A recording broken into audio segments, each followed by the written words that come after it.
Chapter 4:17. The scenery on both sides receded as the car sped along. Lu Qing was a little scared and couldn't help but advise her, You don't have to drive so fast." Yenjika glanced at him out of the corner of her eyes. She let go of the accelerator and slowed down. Blushing, she said with an embarrassed smile, "I saw others overtaking me and driving so fast, so I thought that it's okay to drive faster. Aren't they all the same?" Lu Qing was dumbfounded as he listened. He carefully observed his surroundings, using his eyes to measure the details of his surroundings. "What are you thinking about?" Yenjika's right foot in white casual shoes unconsciously stepped on the accelerator again. Lu Qing answered with a complicated expression, "I'm thinking about how to accelerate if something goes wrong, how to step on the brake, and how to resist the collision from the opposite side." Yenjika slowed down the accelerator again and didn't know what to say for a while. When they stopped at the traffic light, she asked with both annoyance and amusement, "Am I really that bad?"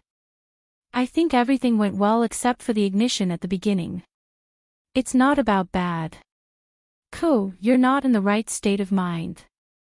You can't always think about overtaking others and driving so fast.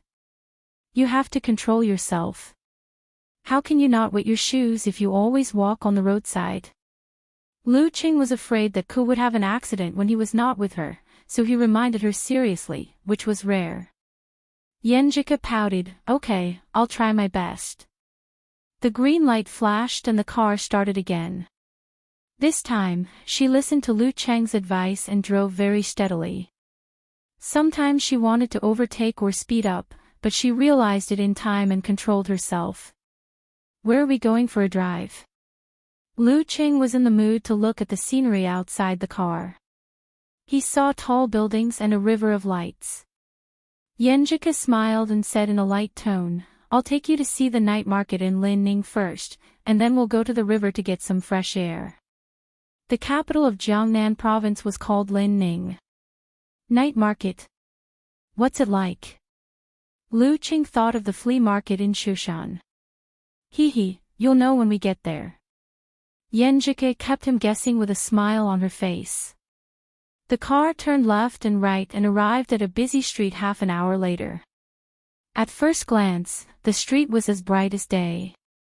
Simple shops were lined up in 3 rows and meandered into the distance. Crowds of people and voices filled the air. With the help of the reversing radar and video, Yenjika parked the car with a sense of accomplishment. She held Lu Cheng's hand and walked into the night market. There were all kinds of cheap items for sale here, such as clothes and cell phone cases, as well as fragrant delicacies. Lu Qing stretched out his left hand and put it on the girl's other shoulder. He pulled her to his side, separating her from the pedestrians who were rubbing shoulders. As they walked and stopped, Yenjika fully enjoyed the pleasure of bargaining. Although she was not interested in those things, she just wanted to experience life. She criticized Lu Qing seriously, saying that he had never learned how to bargain. Every time he talked, it would be, "How much is it? 150, can you make it cheaper? No, okay, give it to me," and so on. He never deviated from the basic principle. They started their business here. Now it's a national chain. But other than this place, they don't taste good. Their family started their business here, and now it's a national chain restaurant. But other than here, the other restaurants don't taste good. "I think their other stores are good?" Lu Qing asked with interest. "I think their other stores are okay." Lu Qing asked with interest. "That's because you haven't eaten anything good." While they were talking, the chicken was ready and put into a bag. They held hands and ate as they walked. They both thought it was like a student couple on a date. While they were talking, the chicken chops were ready and put into a bag. The two of them each took a piece, held hands, and ate as they walked. Both of them felt that this was like a student couple dating. It's true. It's much better than the ones in Songqing. Lu Qing chewed on the tender chicken chop and expressed his admiration and surprise. He swallowed half of it in 2 or 3 bites. Yenjika lifted her chin slightly and smiled smugly. I told you, but you didn't believe me. She took out her phone and let Lu Qing lean his head and body to her. They held the chicken and took a selfie. She took out her phone and asked Lu Qing to take a selfie with the chicken. She didn't like to take pictures. She didn't know when it started, but she, who didn't like taking pictures, started to like using this method to record the interesting things they experienced together. Snap! Yenjika pursed her lips and tilted her head, trying to portray a beautiful image. Lu Qing, on the other hand, didn't care.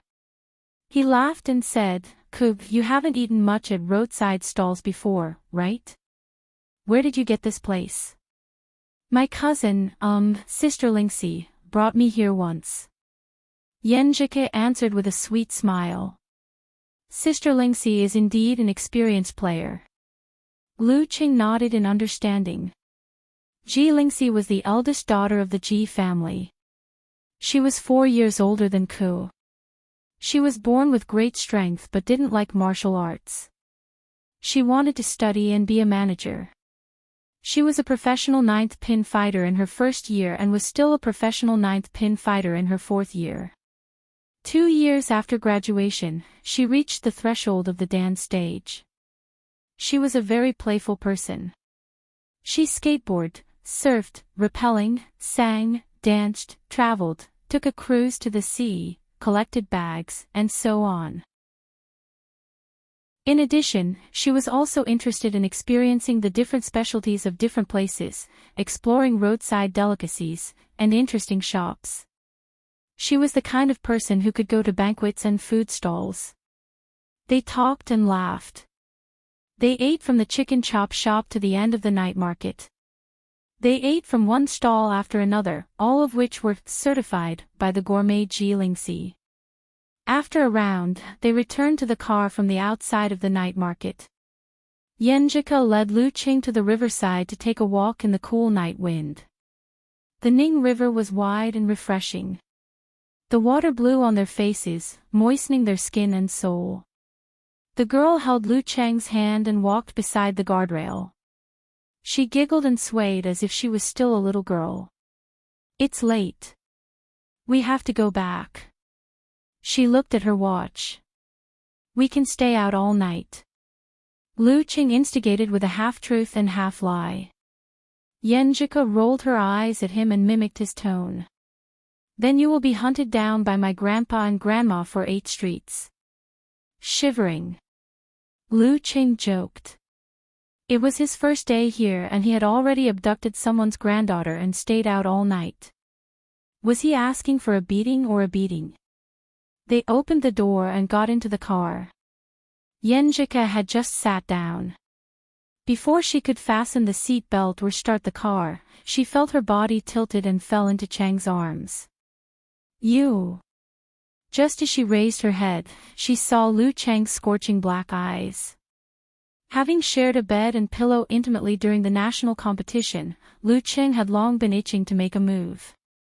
Due to Yan Kai and Ji Mingya's interference and other reasons, they hadn't been intimate for the past week.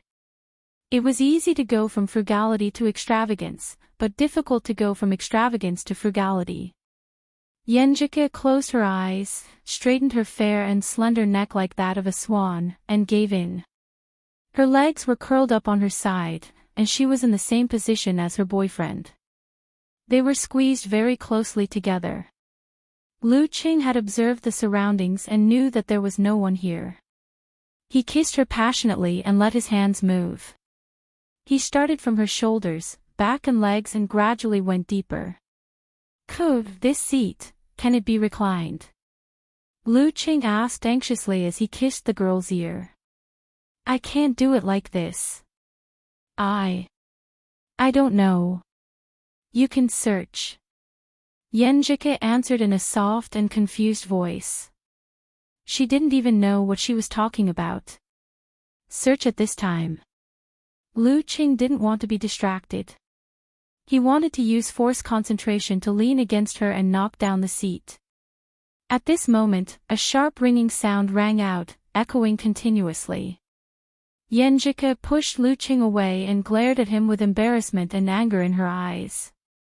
She pursed her moist lips, picked up her phone, and answered the call. "Hello, Sister Lingxi. You're back." "Yes, we're outside. I brought Qing to the night market." "Okay, we're going back." Lu Qing laughed helplessly at the side. He reached out and helped Ku tidy up her clothes. "Humph, it's dangerous to be with you." Yenjika sat back in the driver's seat and calmed herself down. She started the ignition with a blushing face. "I haven't been intimate with you for a long time." Lu Qing adjusted his pants. Yenjika glared at him and bit her lip. "It'll be fine after a few days. Anyway, I'm on my period tomorrow." As she spoke, she burst into laughter. "I know. Oh, where's your aunt?" Lu Qing changed the topic and asked about his aunt. "She went to Shushan study to take care of my brother." Yenjika calmed herself down and started the car. The journey was smooth without any accidents. They arrived at the old house of the Ji family in 40 minutes. After parking the car, Lu Qing and Yenjika walked towards the main entrance. Before they could get close, they heard someone talking loudly inside. "My 300,000 for a gram. It has a medicinal fragrance. It can cure many diseases. It's not as good as your Buddhist beads, brotherly. This string of prayer beads is made of ordinary materials. It was blessed by a senior monk from the Daxing temple and nourished by chanting scriptures every day for half a year. I was unlucky last year, so my dad begged for this string of prayer beads. It's hard to say how much it's worth. All right. Don't brag about it every time. Get one for each of us if you can." "What the hell?" Lu Qing was confused. This was a field he didn't understand at all. Yenjika glanced at him and said in a low voice, "Don't mind them. They like to play these games." "It's boring." She turned the handle and pushed the door open.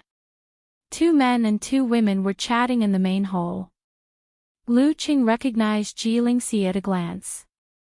She looked more like the Empress Dowager than his classmate Ku. She was tall and graceful, but her eyebrows were not sharp enough. "You're back." Ji Lingxi's white t-shirt, denim shorts, and high-heeled sandals showcased her figure to the fullest. She stood up with a smile and said, "Come, let me introduce you. This is Zhongli, the young master of the Jindi group. His father has a good relationship with several eminent monks of Daxing Temple." Zhongli's skin was dark and his eyes were ordinary. He wore a dark brown prayer beads on his wrist. "This is Han Jingqiao. His mother is the chairman of the Provincial Martial Artist Association." Ji Lingxi pointed to the other man with a smile. Han Jingqiao was more handsome than Zhongli, but his eyes were heavy and his qi and blood were not strong enough. He was holding a green pendant in his hand. "This is Guogua. Ku, you know her. We've had dinner together a few times. Her father is now independent." Ji Lingxi looked at the girl with long wavy hair beside her. Then she pointed to Yenjika and said, "I don't think I need to tell you. My cousin Yenjika." A few guys wanted to pursue her, but they were beaten to the punch. "Hey, Ku, introduce him yourself." Yenjika looked at Lu Qing and thought for a moment. The corners of her mouth curled up, and she said simply without adding anything, "He's Lu Qing." Chapter 4:18. He's Lu Qing. The 4 simple words made the atmosphere suddenly solemn. Zhongli, Guogua, and the others were silent for more than 10 seconds. "See, this is the heavenly son of the age." Ji Lingxi was the first to come back to herself. She smiled and looked at her companions. Then she turned to Yenjika and complained, when they heard that Lu Qing was coming, they were so excited and curious. "They shamelessly followed me home. They wanted to see what the heavenly son of the age looked like and whether he had 3 heads and 6 arms. So I'm a monster. Lu Qing replied humorously. No, no, no. You're not a monster. After practicing martial arts for a year and a half, you've already reached the top of 6th pin. You're not a monster. You're a Superman. Zhongli smiled. He was relatively calm. His left hand began to twirl the dark brown prayer beads. Yes, Superman. Han Jingchao echoed with an exaggerated smile. Then he asked in confusion, Lu Qing, why do I feel that you look a little different from on TV? How so? Lu Qing looked at Yan Jike with a smile and found that she was just as confused as he was. It had only been 5 or 6 days since he last appeared on TV. Guoguo was a short and delicate girl with a rather imposing face. She said in a low voice, You're a little different. On TV, you're more, how do I put it? More flamboyant. You have a temperament that people don't dare to look at directly. I understand now. During an intense battle, I will definitely release my aura to oppress and affect the opponent's mind. When the match was over and I was interviewed, I hadn't completely calmed down. Lu Qing suddenly understood. The me on TV was a battle form. So that's how it is. When you're free, you're like a forest. When you're in a battle, you're like a fire. Zhongli nodded thoughtfully. They were the kind of people who didn't like martial arts. They would only watch highly watched matches that attracted a lot of attention. Therefore, even though there were many seniors and experts around them, they didn't notice some details. After the small talk, the atmosphere became relatively livelier. Ji Lingxi, Han Jingchao, and the others sat down and began to chat about various things. It was obvious that they wanted Lu Qing to be the center of the conversation. Seeing that he wasn't interested, they didn't mention the prayer beads and ambergris. Instead, they talked about the gossip in the martial arts circle. Lu Qing didn't care about what they were talking about. He didn't feel the slightest inferiority even if their collection was worth all his savings. Instead, he took it as an opportunity to broaden his horizons and listen quietly. He didn't mind. Time ticked by. Lu Qing pressed on his phone, looked at the screen, and stood up with a smile. As time ticked, Lu Lingxi. Ji stood. Li, he was surprised. His tone was normal, but there was an indisputable tone to it. Ji Lingxi stood up and asked in surprise, so early? Ever since he started practicing martial arts, he's been living like an old man. Yeah, so am I. Yan Jike explained for her boyfriend with a smile and thought of an excuse to get herself out of this situation. Shang. Wis Ming, Qing said, Yan, Li, Qing, let's go fishing and enjoy the breeze. Oh, there are a few underground fights in the international waters. With the existence of referees, the arena matches were more than exciting, but not exciting enough.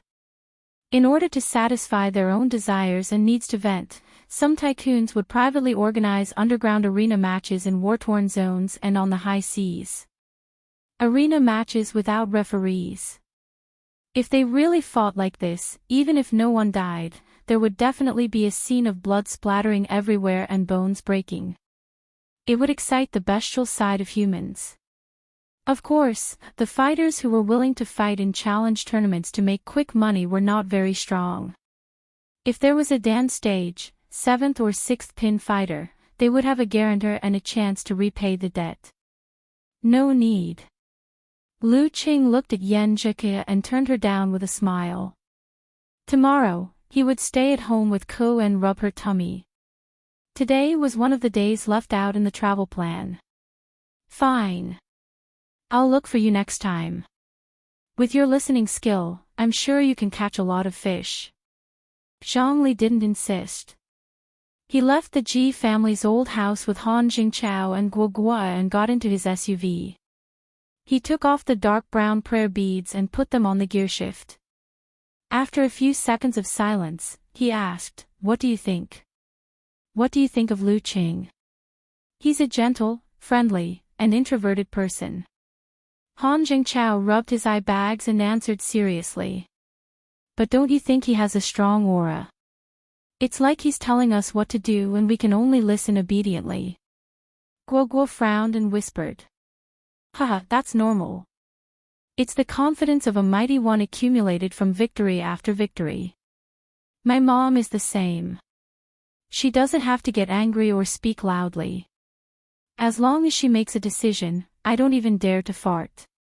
Han Jingchao laughed at himself. Not to mention a heavenly son of the age. Yeah. Zhongli started the engine and started the car. Anyway, whether Lu Qing can reach physical invulnerability or not, I think he'll definitely become an inhuman. Han Jingchao added, "We're not strong and have no interest in martial arts. It's good to make more friends like him." Yo, I didn't expect young Master Han, who loves wine, cars, and women, to say something like that, Guo Guo mocked. Han Jingchao usually behaved like a typical rich playboy. "This is called being vigilant in times of peace," he replied, clicking his tongue. Zhongli nodded in agreement and said slowly, "Since you have this understanding, it's not a waste of my advice. Why do you think Lingxi insisted on coming back today?"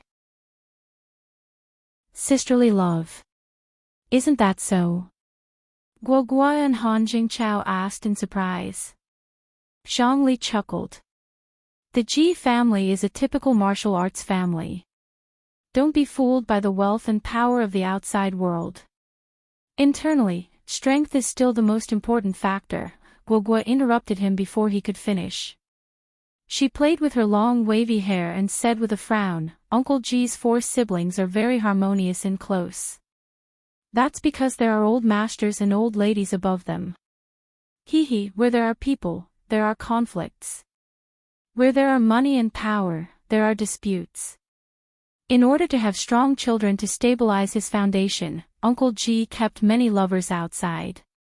Unfortunately, none of them turned out to be successful. He didn't dare to bring them home. Zhongli sighed. Lingxi has shed countless tears because of this. Don't be fooled by her carefree attitude. In fact, she knows better than anyone else. She knows that she can't achieve anything in martial arts and doesn't want to fight for anything. She just wants to maintain her current status and lifestyle. Therefore, continuing to befriend Yan Jika, who has a good relationship with her, is the most reasonable and practical choice. Especially when she has a really good boyfriend, the really good kind. Although Lu Qing had been dealing with the heavenly sons of the age recently, which made it seem like there were many young fighters at this level. In fact, there might not even be one in several provinces. At least among Zhongli and Han Jingchao, only Lin Ke was slightly close to this level. In a situation where a high-ranked inhuman Dan stage fighter could be considered as the upper class of a province, it was normal for the heavenly sons of the age who had a good chance of reaching physical invulnerability to be highly valued. Brotherly. Han Jingchao was dumbfounded. He couldn't help but gasp. You've hidden your strength well. He could see things so clearly. Zhongli sneered. My family has a lot of people. If they were stupid, they would have been swallowed long ago. How could I be the young master? Speaking of this, he sighed again. I really envy Lu Qing and the others now. They are strong and not afraid of scheming against each other. Anyway, I'm waiting for a chance to help him or be helped by him. Either way, it could improve the relationship between both parties. In the guest room of the Ji family's old house, Lu Qing, who was under the nose of a physical invulnerability expert, didn't sneak into the bedroom. After washing up, he lay on the bed and received a call from his mother. After chatting for a while, Qi Fang said mysteriously, "Your brother has hit the jackpot recently." Huh? Lu Qing was dumbfounded. Lu Yanwei really succeeded in starting his business. He didn't say anything about it recently. Erzi expanded his business to Shushan. He asked your brother to help and even gave him shares. Qi Fang gossiped excitedly. She didn't feel jealous because her son was very successful after all. Others couldn't catch up to him easily. Lu Qing was stunned and asked doubtfully, "Who's Erzi?" Qi Fang didn't know what to say. After a while, she said, "He's a relative from Qingfu's hometown. He often comes to visit your grandpa and grandma." "Ah, I remember. He's quite a nice guy," Lu Qing said perfunctorily. "You have no taste. How could you ask your brother for help? Didn't you see how many things he has failed?" Qi Fang insisted that Lu Yanwei didn't have the ability to start a business. "It doesn't matter. It's not us who will suffer losses." Lu Qing laughed. "That's true.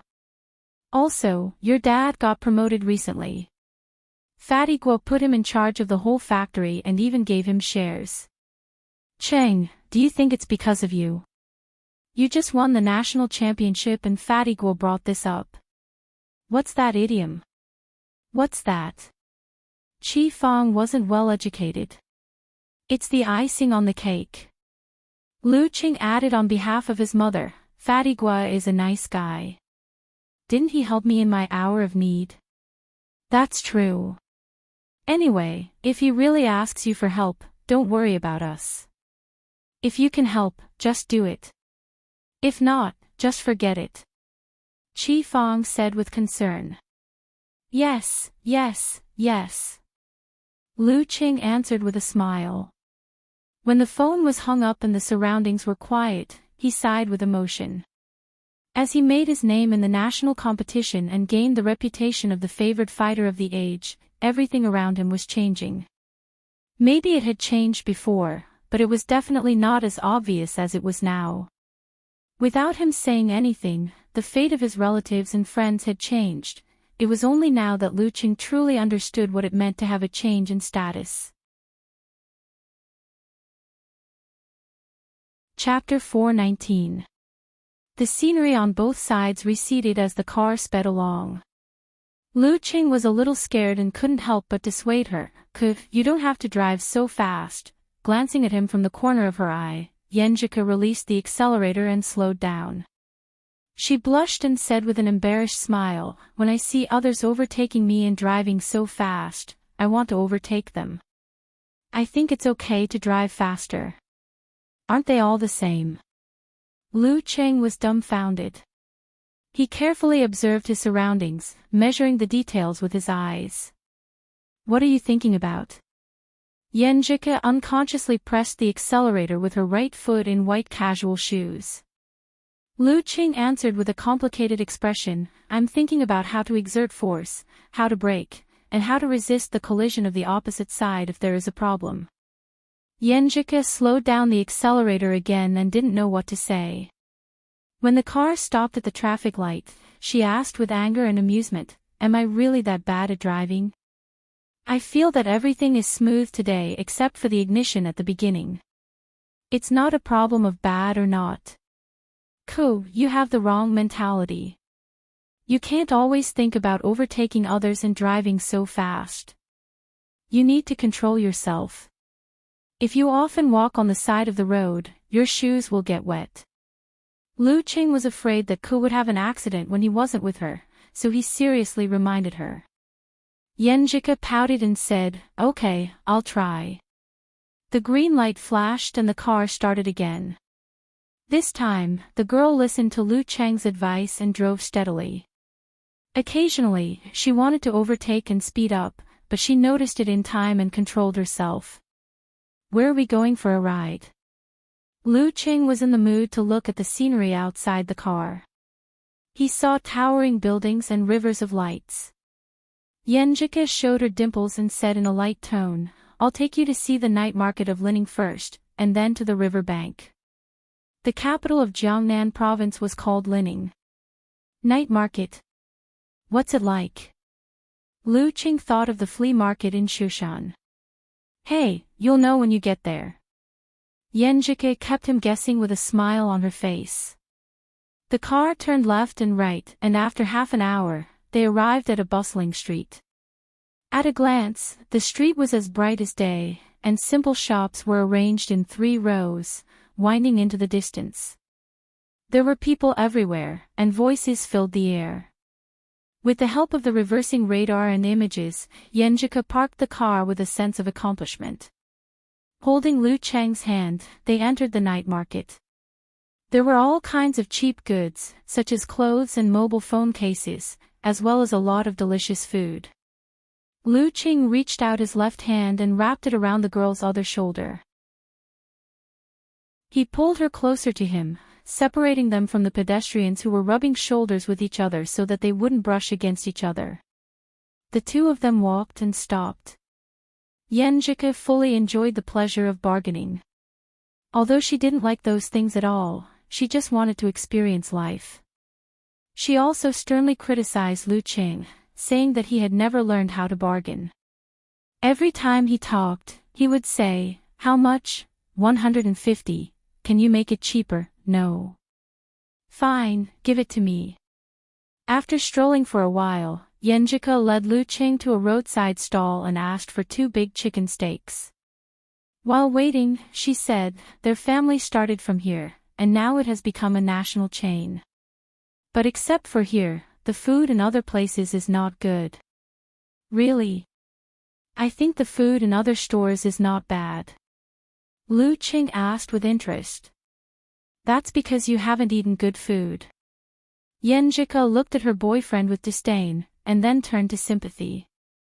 She laughed in a low voice and said, "Poor child, I can only take you to broaden your horizons." While talking, the chicken steaks were ready and put into a bag. They each took a piece, held hands, and walked while eating. Both of them felt that this was especially like a student couple on a date. "Hey, it's true. It's much better than those in Songqing." Lu Cheng expressed his admiration and surprise while gnawing on the tender chicken steaks. He ate half of them in a few bites. Yenjike slightly raised her chin and smiled with a little pride. "I told you, but you didn't believe me. Come, let's take a picture." She took out her phone and asked Lu Cheng to lean his head and body over. They held the chicken steaks together and took a selfie.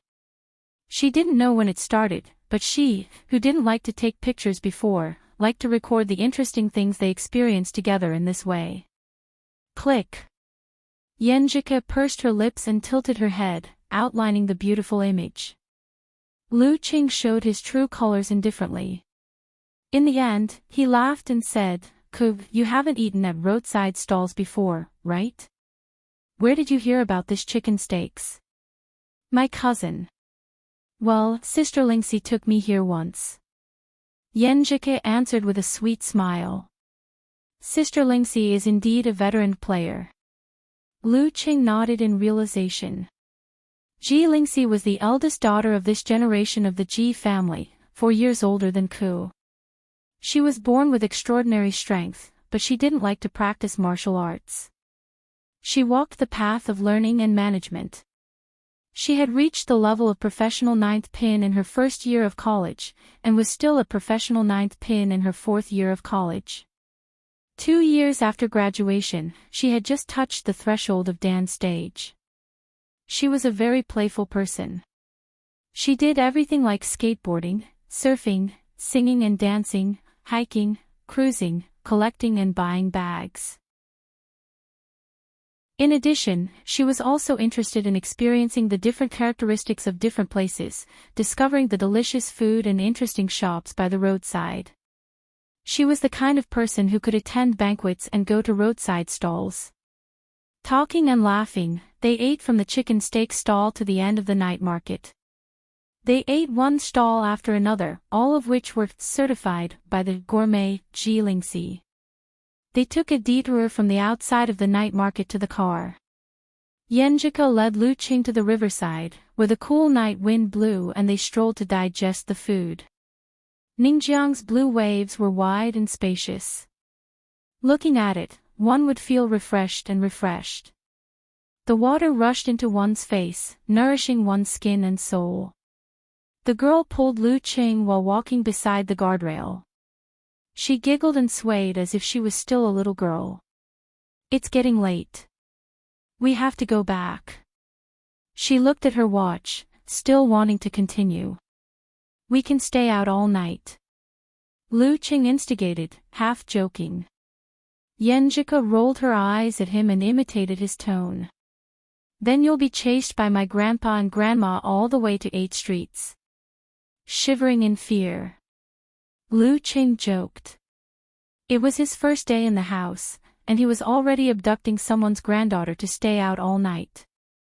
Was he asking for a beating? They opened the door and entered the car from the left and right sides. Yenjika had just sat down, but before she could fasten her seatbelt and turn on the ignition, she felt her body tilting and falling towards the passenger seat. She was pulled into Chang's arms. You. Just as she raised her head, she saw Lu Chang's burning black eyes. After experiencing the continuous bed and pillow sharing during the national competition, Lu Qing had been itching for a long time because of Yenjika and Ji Mingya's interference in the past week. It was easy to go from frugal to extravagant, but difficult to go from extravagant to frugal. Yenjika closed her eyes, straightened her slender neck like a swan, and kissed him gently. She sat with her legs curled up, overlapping with her boyfriend. They were very close together. Lu Qing had already observed the surroundings, so he knew there was no one here. While kissing her passionately, he started to caress her shoulders, back, legs, and feet, and gradually went deeper. "Ku, this seat. Can you put it upside down?" Lu Qing asked eagerly when he kissed her ear. "I can't do it like this. I don't know how to do it." "You can search for it." Yenjika answered in a faint and confused voice. She didn't even know what she was saying. Search for it at this time. Lu Qing didn't want to be distracted. He couldn't wait to use force concentration. He leaned close to her and knocked the seat over. At this moment, a sharp ringtone sounded and kept echoing. Yenjika pushed Lu Qing away and glared at him shyly. She pursed her moist lips, picked up the phone, and answered the call. "Hello, Sister Lingxi. You're back." "Yes, we're outside. I brought Qing to the night market." "Okay, we're on our way back." Lu Qing smiled helplessly and reached over to help Ku tidy up her clothes. "Humph, it's so dangerous to be with you." Yenjika sat back in the driver's seat and calmed down.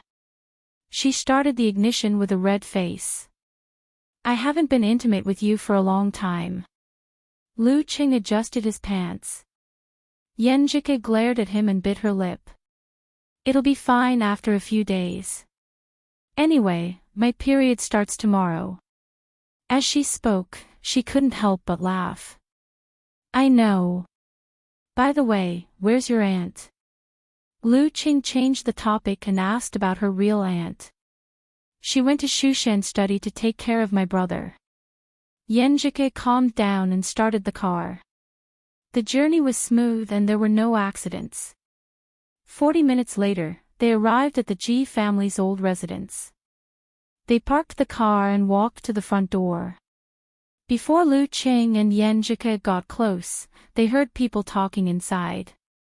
"Mine costs more than 300,000 yuan per gram. It smells like medicine. It can cure many diseases. It's not as good as your prayer beads, brotherly. My prayer beads are made of ordinary material. They were blessed by the eminent monks of Daxing Temple and nourished by chanting scriptures every day for half a year. I was very unlucky last year. My dad gave up his pride and asked for this. It's hard to tell how much it's worth." Okay, don't show off this every time. If you're so good, get us one each, what the hell?" Lu Qing was at a loss. This was something he didn't understand at all. Yenjika glanced at him and said in a low voice, "Don't worry about them. They like to play these games. It's boring. She turned the doorknob and opened the door. 2 men and 2 women were chatting in the main hall. Lu Qing recognized Ji Lingxi immediately. She looked more like Empress Dowager than Ku. She was tall and elegant, but her eyebrows were not sharp enough. "You're back." Ji Lingxi wore a white t-shirt, denim shorts, and a pair of high-heeled sandals. She stood up with a smile and said, "Come, let me introduce you. This is the young master of the Jindi group, Zhang Li. His father has a good relationship with the high monks of Daxing Temple." Zhang Li had dark skin and ordinary features. He wore a string of dark brown prayer beads on his wrist. "This is Han Jingchao. His mother is the chairman of our province's Martial Artist Association." Ji Lingxi smiled and pointed at the other person. Han Jingchao was more handsome than Zhang Li, but he had heavy eye bags and lacked vitality. He was holding a green pendant in his hand. "This is Guo Guo. Ko, you know her. We've had dinner together a few times. Her father is independent now." Ji Lingxi looked at the girl with long wavy hair beside her. After that, she pointed at Yanjika and said, "You don't need me to tell you. This is my cousin Yanjika. Several guys want to pursue her. Unfortunately, before they could do anything, someone else beat them to it." "Hey, Ku, you introduce your boyfriend." Yanjika looked at Lu Qing and thought for a while. Then she smiled and said simply, without any suffixes, "He's Lu Qing." Chapter 420. He's Lu Qing. The 4 simple words made the atmosphere solemn. Zhang Li, Guo Guo, and the others were silent for more than 10 seconds. "Look, this is the heavenly son of the age." Ji Lingxi was the first to come back to her senses. She smiled and looked at her companions. Then she turned to Yanjika and complained, "When they heard Lu Qing was coming, they were so excited and curious that they wanted to follow me home. They wanted to see what the heavenly son of the age looked like and see if he had 3 heads and 6 arms. So I'm a monster." Lu Qing replied humorously. No. You're not a monster. You've been practicing martial arts for a year and a half and you're already at the top of the 6th pin. You're not a monster, you're a Superman." Zhang Li smiled. He was relatively calm. He turned the dark brown Buddhist prayer beads in his left hand. "Yes, a Superman." Han Jingchao agreed with an exaggerated smile. In the end, he asked in confusion, "Lu Qing, why do I feel that you're a little different from the one on TV? What's different?" Lu Qing looked at Yanjika with a smile and found that she was just as confused as he was. It had only been 5 or 6 days since he last entered the broadcast. Guo Guo was a short and petite girl, but her facial features were quite imposing. At this time, she also muttered, "It's a little different. The you on TV is more flamboyant. You have a kind of temperament that makes people not dare to look at you directly. I know what's going on. During a fierce battle, you'll definitely release your momentum to oppress and influence your opponent's mind. When the battle was over and you were interviewed, you still haven't completely calmed down," Lu Qing said in realization. His TV appearance was considered his battle form. "So that's how it is. When you're idle, you're like a forest, but when you're fighting, you're like a fire." Zhang Li nodded thoughtfully. None of them were interested in martial arts. They would only watch the matches that attracted a lot of attention. Therefore, even though there were many powerful seniors around them, they didn't notice the details. After such small talk, the atmosphere was relatively lively. Ji Lingxi, Han Jingchao, and the others sat down and began to chat about various things. It was obvious that they were focusing on Lu Qing. Seeing that he was not very interested, they did not mention the rosary beads, the yellow jade ambergris, and other things. Instead, they talked about the gossip of the martial arts circle. Lu Qing didn't care about what they were talking about. Even if one of their collections was worth more than all of his savings, he didn't feel the slightest bit inferior. Instead, he took it as an opportunity to broaden his horizons and listen quietly. Since he had the confidence, there was no harm in doing so. Time ticked by. Lu Qing tapped on his phone, looked at the screen, and got up with a smile. It's getting late. I need to rest. You guys take your time.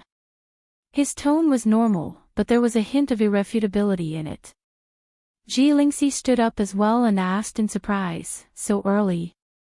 Since he started practicing martial arts, he's been living like an old man. Yeah, so am I, Yan Jike explained for her boyfriend with a smile. She also thought of an excuse for herself. Then it's time for us to go back. Zhongli turned the prayer beads and smiled. We're going out to sea tomorrow. Do you want to join us? Let's go fishing and get some fresh air. Oh right, there are a few fights on the open sea with no restrictions on life and death. There were referees in the challenge tournament. It was more exciting than exciting. Some rich people privately organized underground challenge tournament in war-torn areas and on the open sea to satisfy their own desires. Challenge tournament without referees. Even if no one died in the real fight, there would definitely be scenes of blood splattering everywhere and bones breaking, which would excite the beastly side of people. Of course, the fighters who were willing to make quick money in the challenge tournament weren't very strong. If there was a dance stage, 7th pin or 6th pin fighter, even if they owed a lot of money, there would be someone to vouch for them and they would have the opportunity to repay their debts slowly. No need. Lu Qing glanced at Yan Jike and declined with a smile. Tomorrow, he would stay at home with Ku and massage her belly. He had left this day empty in his previously cancelled travel plan. Alright, I'll find you next time out at sea. With your listening skill, you'll definitely catch a lot of fish. Zhongli didn't insist. He left the Ji family's old house with Han Jingchao and Guo Guo and got into his SUV. He took off the dark brown prayer beads and put them on the gearshift. After a few seconds of silence, he asked, "What do you think? What do you think of Lu Qing? He's quite gentle, friendly, and introverted." Han Jingchao rubbed his eye bags and answered seriously. "But don't you think his aura is very strong? It's the kind of feeling where you can do whatever you want and we can only listen obediently." Guo Guo frowned and said softly, "Haha, that's normal. That's the confidence of a mighty one accumulated through countless victories. My mother was the same. She didn't need to get angry or speak loudly. As long as she decided something, I wouldn't dare to say a word." Han Jingchao laughed at himself. Let alone a heavenly son of the era like him. Yeah.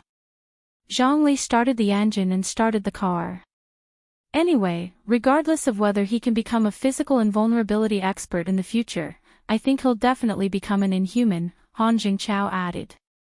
We're not strong and we don't have the heart to practice martial arts. It's good to make more friends like him.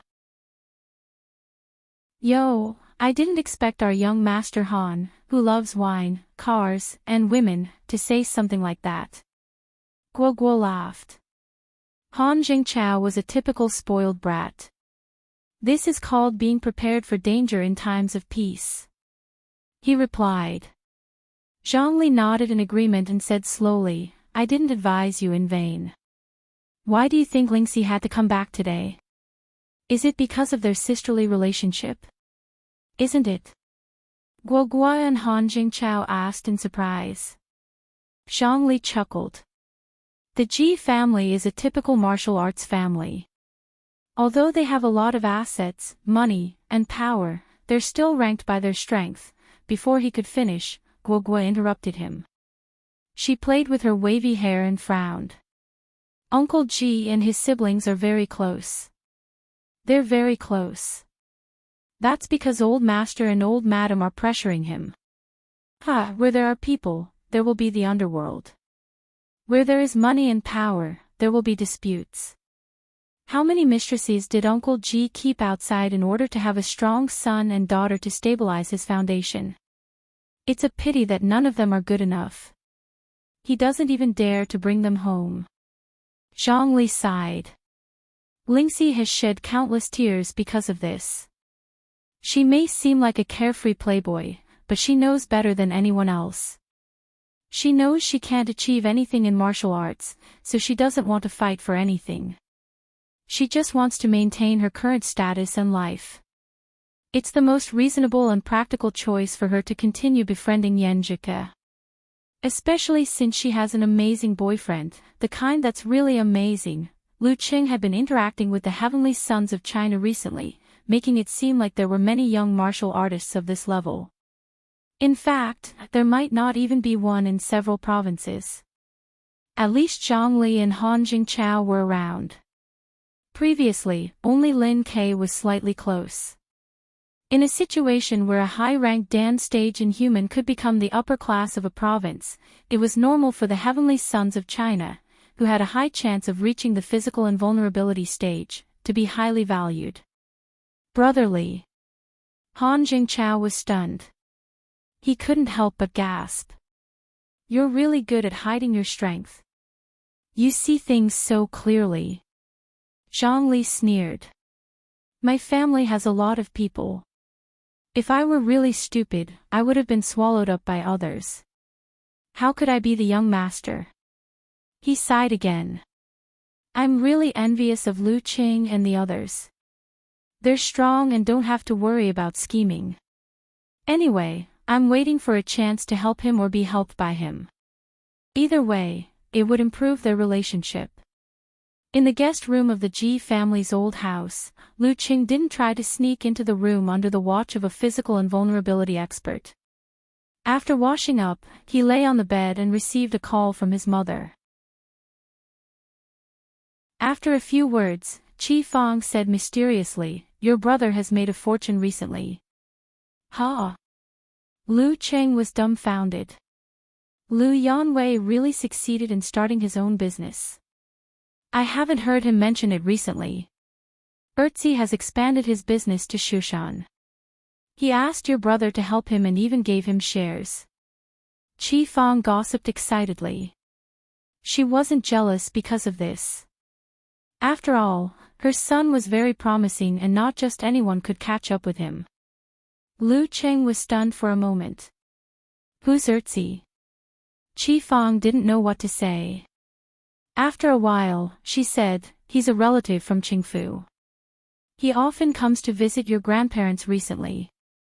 Ah, I remember now. He's a nice guy. Lu Qing said perfunctorily. He has no taste. How could he ask your brother for help? Look at how many things he has failed. Qi Fang insisted that Lu Yanwei didn't have the ability to start his own business. It doesn't matter. After all, we're not the ones who suffer losses. Lu Qing laughed. That's true. Also, your dad got promoted recently. Fatty Guo put him in charge of the whole factory and gave him shares. Cheng, don't you think it's because of you? You just won the national championship and Fatty Guo mentioned it. What's that idiom? What's that? Qi Fang didn't know much about it. Icing on the cake. Lu Qing helped his mother add, Fatty Guo is a nice guy. Didn't he help me in my hour of need back then? That's true. Anyway, if he really asks you for help, don't worry about us. Help if you can. Don't worry if you can't. Qi Fang said with concern. Yes, yes, yes. Lu Qing replied with a smile. After the phone call ended and the surroundings quieted down, he sighed with emotion. After he won the national championship and gained the reputation of being the heavenly son of the age, everything around him was changing. It might have happened in the past, but it was definitely not as obvious as now. Without him saying anything, the fate of his relatives and friends had changed. Until now, Lu Qing really understood what it meant to change one's status. Chapter 421. While Lu Qing was on the phone with Qi Fang, Jilingxi kicked off her slippers and sat cross-legged on the bed in Yan Jike's private bedroom. She looked at her cousin who had just changed into her nightgown with a faint smile. "Ko, you're so good at keeping secrets. Do you still think I'm your sister? I saw you hugging Lu Qing in the finals a few days ago. That's how I guessed you two were together." If it were before today, Yan Jike would have been a little proud of her cousin's words. However, the truth told by Lu Qing had dispelled her complacency. She didn't know whether to laugh or cry. She replied, "I didn't mean to lie to anyone. Grandpa and Grandma already knew." Sister Lingxi, it's because you're living too freely and don't care about me. That's why you didn't find out, right? She had kept it a secret for a long time. Except for her father, she couldn't keep it a secret from anyone. Why was she so careful with Qing in the beginning? Jilingxi was at a loss for words. She combed her hair and said, "Didn't I tell you that some guys wanted to pursue you?"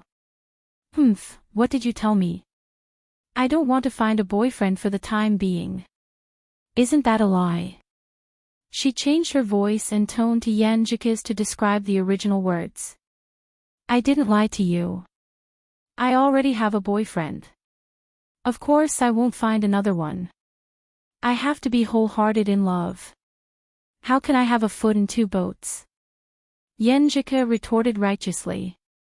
As she spoke, her lips curved into an unconcealable smile. "I've already thought about how to explain it." Jilingxi's mouth twitched. She said bitterly, "I really want to pinch your face." In childhood, Yan Jike had cute baby fat.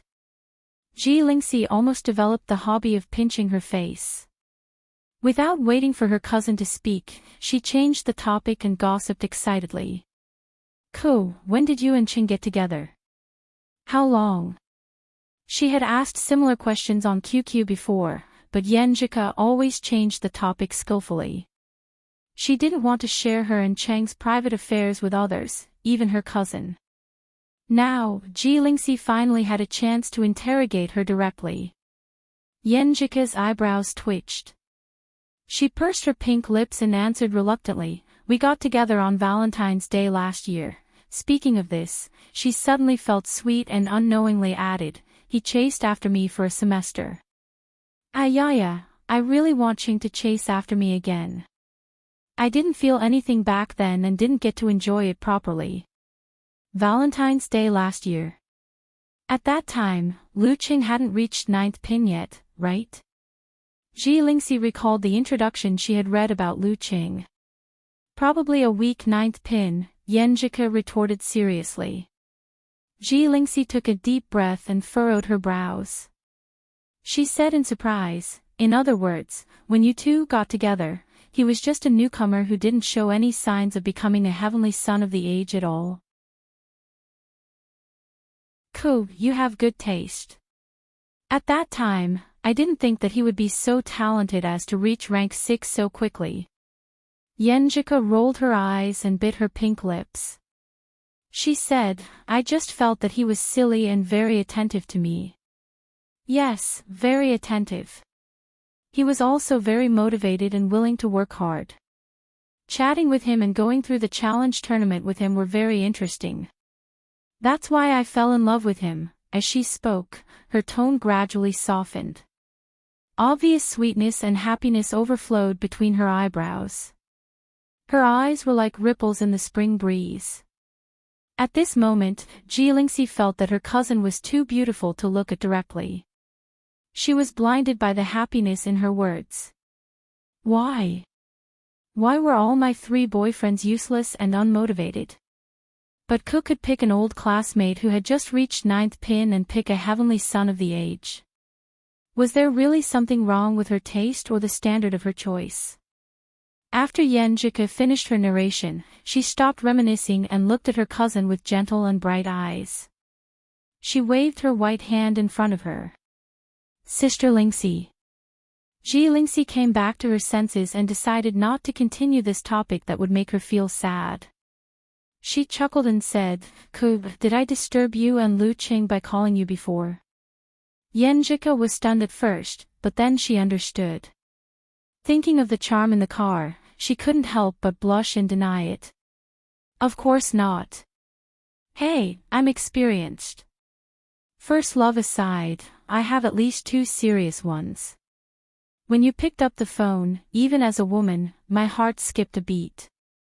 If it were a man, he would have knelt down and said, okay, I'll listen to you. I'll give you whatever you want.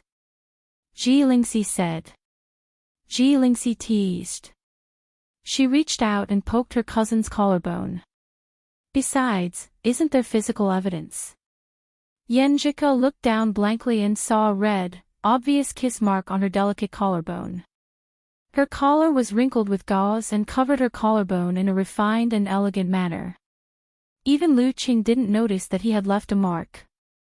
It was only when she changed into her nightgown that everything was exposed.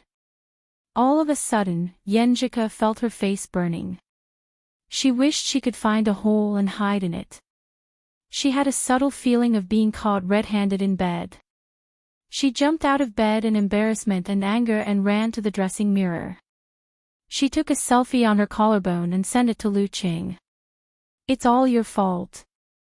It's all your fault. My cousin saw it. Lu Qing had just finished lamenting that the fate of his relatives and friends had changed because of him when he saw the girl's message. I was too excited just now. Ji Lingxi saw the whole process of Yenjika getting out of bed and taking a selfie. She suddenly felt a sense of loss. This was the kind of pureness and passion that only real first love had. Her first love, which was like a child's play, came to an abrupt end. It couldn't even be considered a first love. By the time she fell in love with him for the second time, she loved him so much that they hurt each other so much that they broke up in the end. By the time she had a boyfriend for the third time, her heart had already aged. She thought more and did less. She was no longer pure and unrestrained. Seeing Yenjika come back bashfully, Ji Lingxi adjusted her mood and smiled.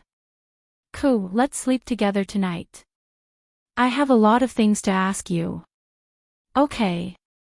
Yenjika hesitated for a while and then nodded. When Ji Lingxi went back to the bedroom to take a shower and change into her nightgown, she lay on the bed and buried her face in the pillow. She raised her legs and swung them. She had planned to calm down and get rid of the blush on her cheeks. However, she inexplicably recalled the passion by the river and the panic between them. Yenjika suddenly sat up and bit her lower lip. She picked up her phone and opened the search page. She seriously thought about the brand and model of the car she had driven before. Then, she bashfully typed a line of words in the search bar with a hint of a smile. Can the passenger seat of XXX car be flat? How do I do it? Click. The search results refreshed. Yenjika had just browsed a few when she suddenly received a message from her boyfriend. Cool, what's the brand and model of the car we just drove out of? Lu Qing asked with an emoji pushing up his sunglasses. Seeing the familiar question, Yenjika's face turned red again. She replied with 2 words, pervert. Pervert. Lu Qing looked at the inexplicable answer and scratched his head in confusion. I just thought that this car was good. It was fast and stable. If I need a car in the future, I can consider it. That's why I asked. How did I become a pervert? The next morning, Lu Qing temporarily put his doubts to the back of his mind. He got up on time, washed up, and went out. He found a corner in the spacious courtyard of the Ji family's old house. Breathing in the fresh air, he visualized the swordsman formula and the corresponding internal training methods of Frost Force and Zhu Rong Force. The injury on his arm would be healed by the end of May. Therefore, he was not in a hurry to practice his moves. Instead, he concentrated his qi and blood to comprehend the force concentration of the balance between ice and fire. In practice, he felt the experience of the yin and yang two forms that old Master Ji had shown him yesterday. The key to the inhuman level was the strengthening of one's willpower and the improvement of one's mental control over one's root pulp. Under the accumulation of internal training, one's body would show signs of supernatural abilities, and one's quality would change. However, this did not mean that one could enter the inhuman level seamlessly with supernatural abilities. Possessing certain characteristics due to this realm and possessing similar characteristics due to certain characteristics were completely different. They were fundamentally different. Lu Cheng's ice and fire supernatural ability came from the stimulation of the Jin Dan and the blending of power, which was different from his frost force and Zhu Rong force. If he wanted to enter the inhuman level, he still had to follow the prescribed internal training and change his root pulp so that it was compatible with the martial arts instead of the Jin Dan. When the supernatural ability of ice and fire, frost force, and Zhu Rong force were perfectly integrated, there would be no difference. That was one of the main conditions to enter the inhuman level. His chi and blood, spirit, and force all contracted and embraced each other in balance.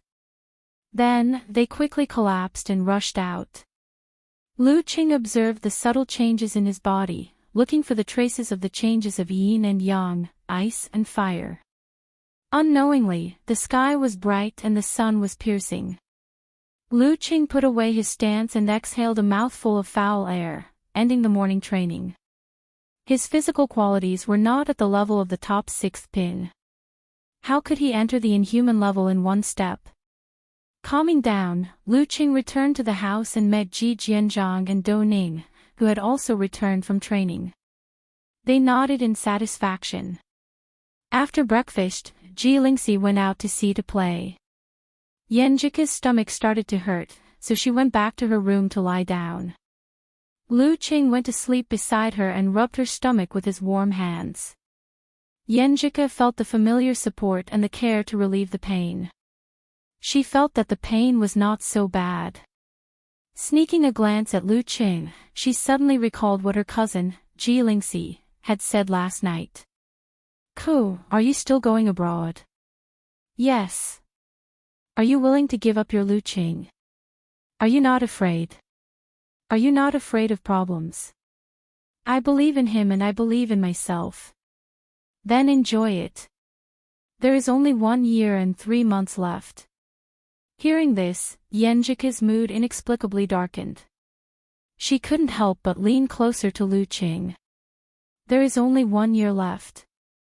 I have to cherish every day with Qing." After the pain of the first day passed, Lu Qing and Yanjika had a good time in Lin Ning with their tour guide, Ji Lingxi.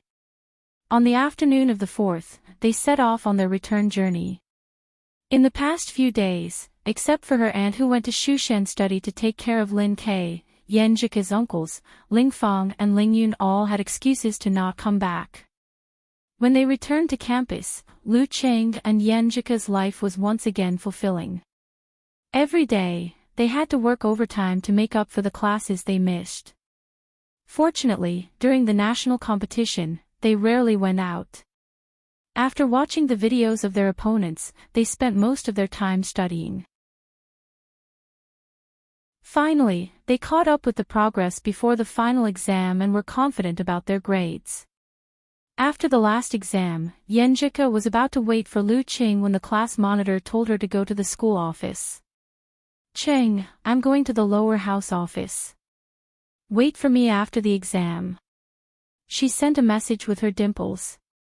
Then she followed the class monitor to the dean's office and saw 3 classmates who were in the same training program as her. When the dean saw that everyone was present, he crossed his arms and coughed. "Yvonne University has made a request. They hope that the training program can be advanced by 1 year and you can go there in your 3rd year. This way, you can adapt better and learn better. The school has thought about it and thinks it's a good idea." Seeing the dean's mouth open and close, Yanjika didn't hear the rest of his words. There was only one thought echoing in her mind. 1 year ahead, 1 year ahead.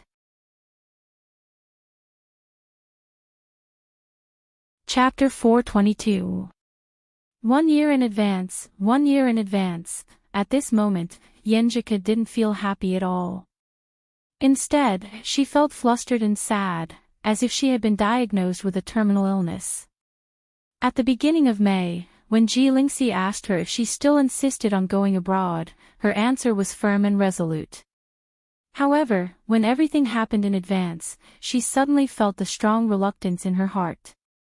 She had promised to go drifting with Qing during the summer vacation, to go to the northern lands to see the aurora in January next year, to spend her and Cheng's 21st birthday together, to go to Yuanyang Mountain to ask for the lock of love on their 2nd anniversary together, to announce their relationship after meeting his parents, to stick together every day, and to whisper sweet nothings to each other. She thought too much, promised too much, and had too little time.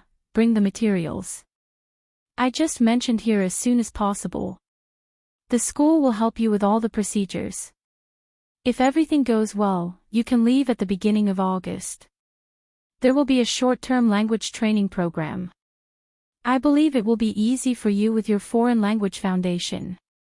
Well, you can go back now. If you can't remember the materials, here is the list. The dean stroked his increasingly precious hair tenderly. Early August. It's the end of June. That means there is only 1 month left.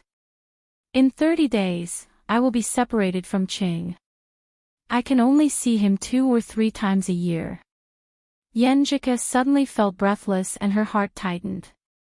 She endured the sudden throbbing, took the list blankly, and followed the students in front of her out of the dean's office. Yenjika. Suddenly, she heard a slightly shrill voice. Yenjika came back to herself and looked up at Huang Shiwen. Huang Shiwen was the one who had received the same training quota as her. Huang Shiwen was the one who had called her just now. What? Yenjika responded blankly. What were you thinking about? I said, when we get there, we can live together, okay? We know each other and are classmates. We can take care of each other. Huang Shiwen complained and repeated what she had just said. Her chubby face washed away her gorgeous features, making her easy to get close to. The 2 boys beside her were also discussing the same thing. Yenjika was a girl who would never cry when she was sad. She was used to keeping all kinds of negative emotions in the bottom of her heart and not letting them out.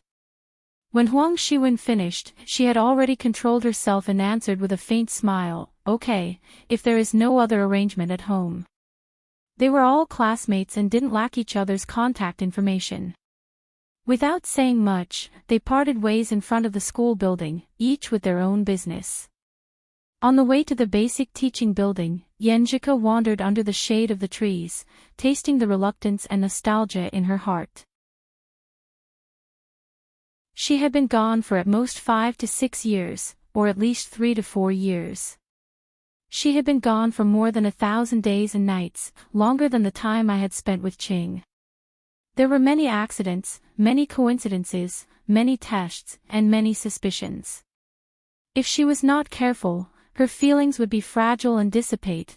Even if I don't go abroad, I can still study deeply, share the Empress Dowager's worries, and do whatever I want in the field I like.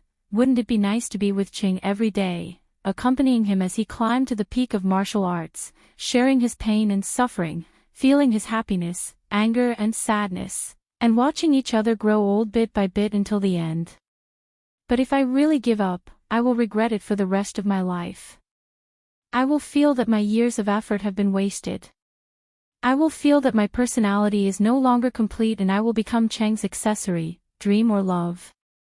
Once again, Yenjika sighed as if a hero's breath was short of love. Maybe it's really like what Dad and Empress Dowager said.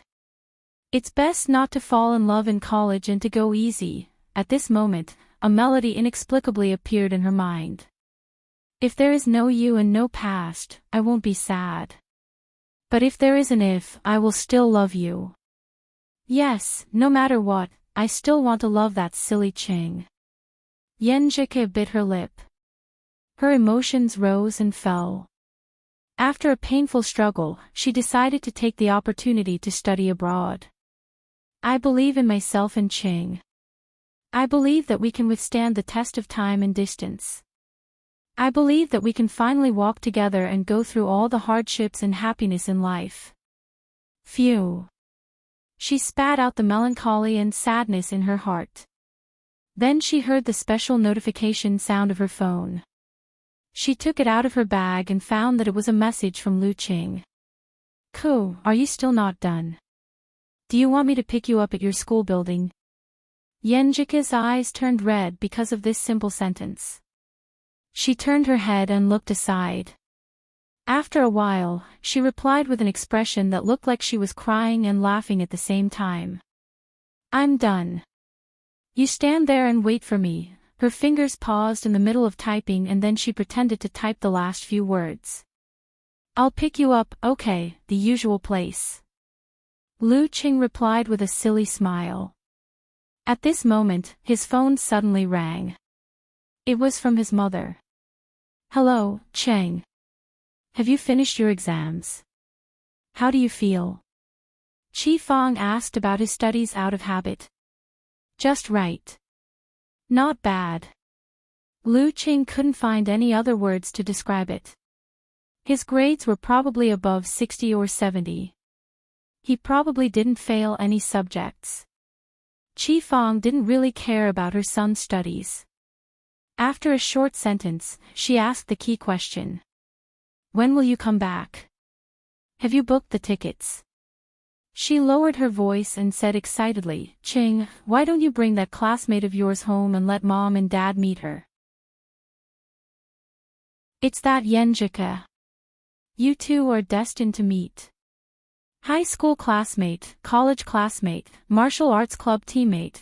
After defeating Shanbei in the finals, Yenjika and Lu Qing hugged each other passionately and almost kissed each other, which blinded a group of single dogs.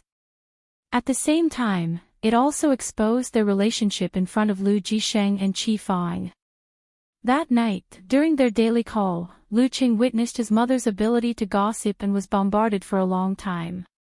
After her son finally grew up and had a wife, he almost forgot about his mother. Qi Fang was quite satisfied with Yenjika, who was very good in all aspects.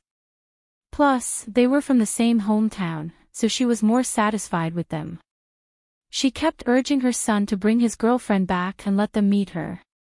To be honest, if her son didn't win the national championship and was called the heavenly son of the age, she felt that she would be more nervous. She was worried that her son didn't deserve her daughter-in-law and that they would fall in love in the future. Yes, that's right, that's a phrase she just learned from TV. Mom, I've told Ke that I'll bring her to our house when I'm free when I'm back in Shushan. Lu Qing didn't specify a specific day because he still wanted to abduct Ke and try to find a place to go on a trip with her before they returned to Shushan. Okay. You have to tell me in advance. I have to go grocery shopping and prepare a welcome gift. Qi Fang rambled on. Suddenly, she remembered something. Come to my door, come to my door. Oh, last summer, didn't Han Er's wife say that a very beautiful girl came to our neighborhood? I wonder whose girlfriend she is. Cheng, tell me honestly, it's Yenjika, right? She's here for you, right? Yes. Lu Qing wiped his cold sweat and admired his mother's memory of gossip. Of course, he also had a deep impression of this matter because it was the first time in his memory that he saw and felt the beautiful body of a girl in real life. Moreover, it was the body of his beloved girl. You two were together at that time. Qi Fang's voice suddenly rose. You're all grown up now, aren't you? You hid it from me for almost a year. Mom, I was wrong. I wanted to tell you after my relationship with Ke had been confirmed. Lu Cheng's apology came naturally to his mother. Practice made perfect. Qi Fang wasn't angry. She pondered for a moment and said, I told you that you look very smart in your clothes for more than a year. Fortunately, her son dared to bring his girlfriend home secretly after he went to college, unlike the others who were caught fooling around at home in junior high or high school. After chatting for a while, Lu Qing hung up the phone and saw Ko walking quickly toward him. She was dressed in a t-shirt, denim shorts, and white sneakers, which showed the youthful look of a student. "What are you going to do in the institute?" Lu Qing asked with concern. Yenjika pursed her lips and lowered her eyebrows. She smiled and said, "There are some changes to the training plan. I'll tell you after it's confirmed." "Who were you talking to on the phone?" "My mom. She urged me to take you home to meet my parents." Lu Qing raised his eyebrows and smiled deliberately. He muttered in his heart, "Some changes." "What changes?" He always paid special attention to Ko Qian's affairs. Yenjika, who wanted to say something coquettishly, opened her mouth a few times and only said 3 words with a smile, "Okay." "Aren't you nervous?" Lu Qing asked in surprise. Yenjika was amused. She stared at him and said, "It's because you keep telling me that your parents are very nice and satisfied with me. I'm not nervous." "You're right. It's good that you're not nervous." Lu Qing asked with expectation, "Then when do we go back? How about we find a place to hang out for a few days and have a date?" Yenjika raised her eyebrows and looked at him deeply. She took the initiative to suggest, "Well, let's hang out in Songqing for a few days." There were too many memories of her and Qing here. "Okay, I'll make a guide later. Let's see what's worth playing and eating in Songqing." Lu Qing didn't really care where they went. What was important was to be with his little fairy. Yenjika tilted her head and outlined her dimples. She waved her hand happily. "Let's go to the aquarium in the afternoon. We've been talking about going but we've missed it." Speaking of this, she laughed and said, "How much do you remember about marine biology?" "I've almost forgotten." Lu Qing deliberately covered his face and sighed.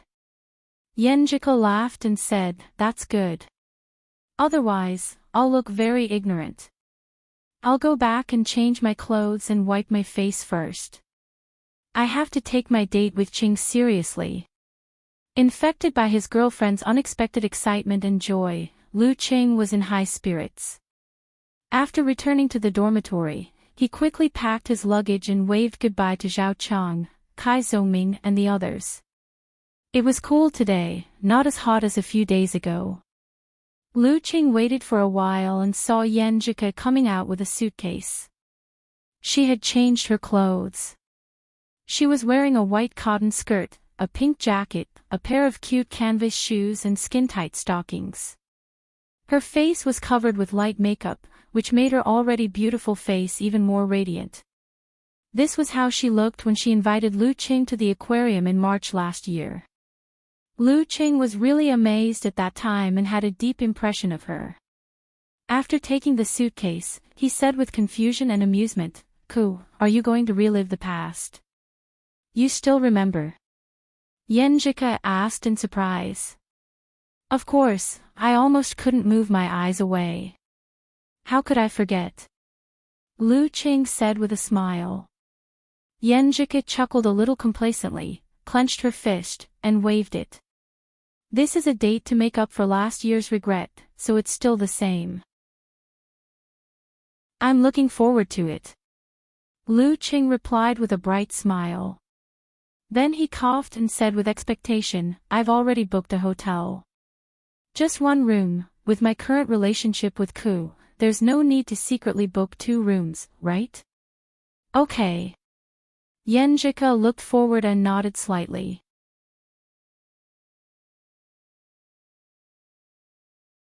Chapter 423. Lu Qing was overjoyed to hear his girlfriend's affirmative answer. He quickened his pace and felt that they had made a breakthrough in their relationship. He didn't continue to mention the accommodation because he didn't want to aggravate her shyness. Instead, he started to ponder. A date to make up for last year's regret. Everything as usual. But I don't remember what I was wearing at that time. Yenjika thought about it seriously and burst into laughter. "I don't remember either." She only remembered Chang's tired face, his slightly wrinkled eyebrows, and his movements that made her want to kiss him. Thinking of this, she pursed her lips and lowered her head. Her eyes flickered as she looked at her toes. She wrapped her arms around her boyfriend's arms and leaned closer to him. It's okay. Rough guys wear the same clothes every day. Just put up with it. There's no difference. Lu Qing mocked himself in the way girls usually did. While talking and laughing, they boarded the school bus and arrived downtown. They found the 5-star hotel that Lu Qing had booked. While walking to the front desk, Yenjika suddenly stopped and looked aside. She pretended to take out her ID card from her bag and said, "You go and check in. I'll wait for you here." As she spoke, an unnatural blush appeared on her cheeks. Seeing this, Lu Qing understood. He held back his laughter and took the girl's ID card. He said calmly, "Okay." Previously, when he didn't return home at night, he had booked 2 rooms at first and then cancelled them later. Moreover, he had always appeared alone and asked could have faced the front desk with him. Just 1 room was indeed difficult for a shy girl like her. Well, after a few more times, she would get used to it. Now, she would leave it to a thick-skinned boy. Hee hee. Putting down their luggage, Lu Qing came to the front desk and handed over their ID cards. "We booked it online." The girl at the front desk looked up at him and was suddenly stunned. She blurted out, "Lu Qing. You know me?" Lu Qing asked in amusement. "Yes." The girl at the front desk nodded hard. "I watched your national competition. I really liked your performance. You were so awesome and handsome." She was a little excited. "Well, I'm really famous now. I have to wear glasses as a disguise." Lu Qing thought and smiled. Thank you. Give me your autograph later." The receptionist picked up his ID card and began to check in. She was stunned for a moment and said, "2 people? This is King embarrassing." Lu Qing said shamelessly, "Yeah, me and my girlfriend." "Oh."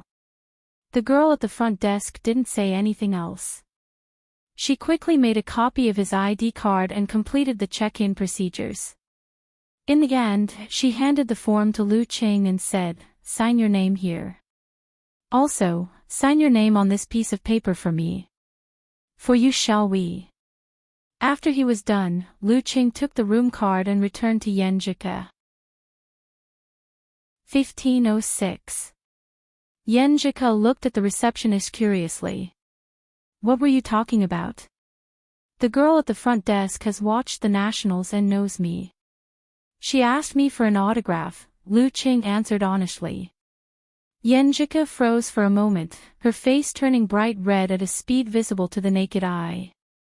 She hurriedly turned around and said shyly to the door, I don't live here anymore." The first time she shared a room with Qing, she met his fans. I am too ashamed to meet them. If I had known, I would have checked in alone and let Qing sneak into the room." "What are you afraid of?" "We are perfectly justified." Lu Qing comforted her with a smile. "We have already gotten the room card. Others have already begun to think what they want. Just let them be." Yenjika had the mentality to throw away everything. She restrained her emotions and followed her boyfriend to the 15th floor, putting their luggage in the room. "What are we having for lunch?" Lu Qing looked at the cloudy sky outside the window and asked. Their exam was the first round, which ended at 10 o'clock. It was only 12 o'clock now. Yenjika didn't think, as if she had already thought of the answer. "Spicy crab on the tripod. The one where we had our first date." How could Lu Qing forget this? "Yeah. I want to reminisce." Yenjika nodded cutely. After a little tidying up, they went out hand in hand and took a taxi to the place where they had their first date last year.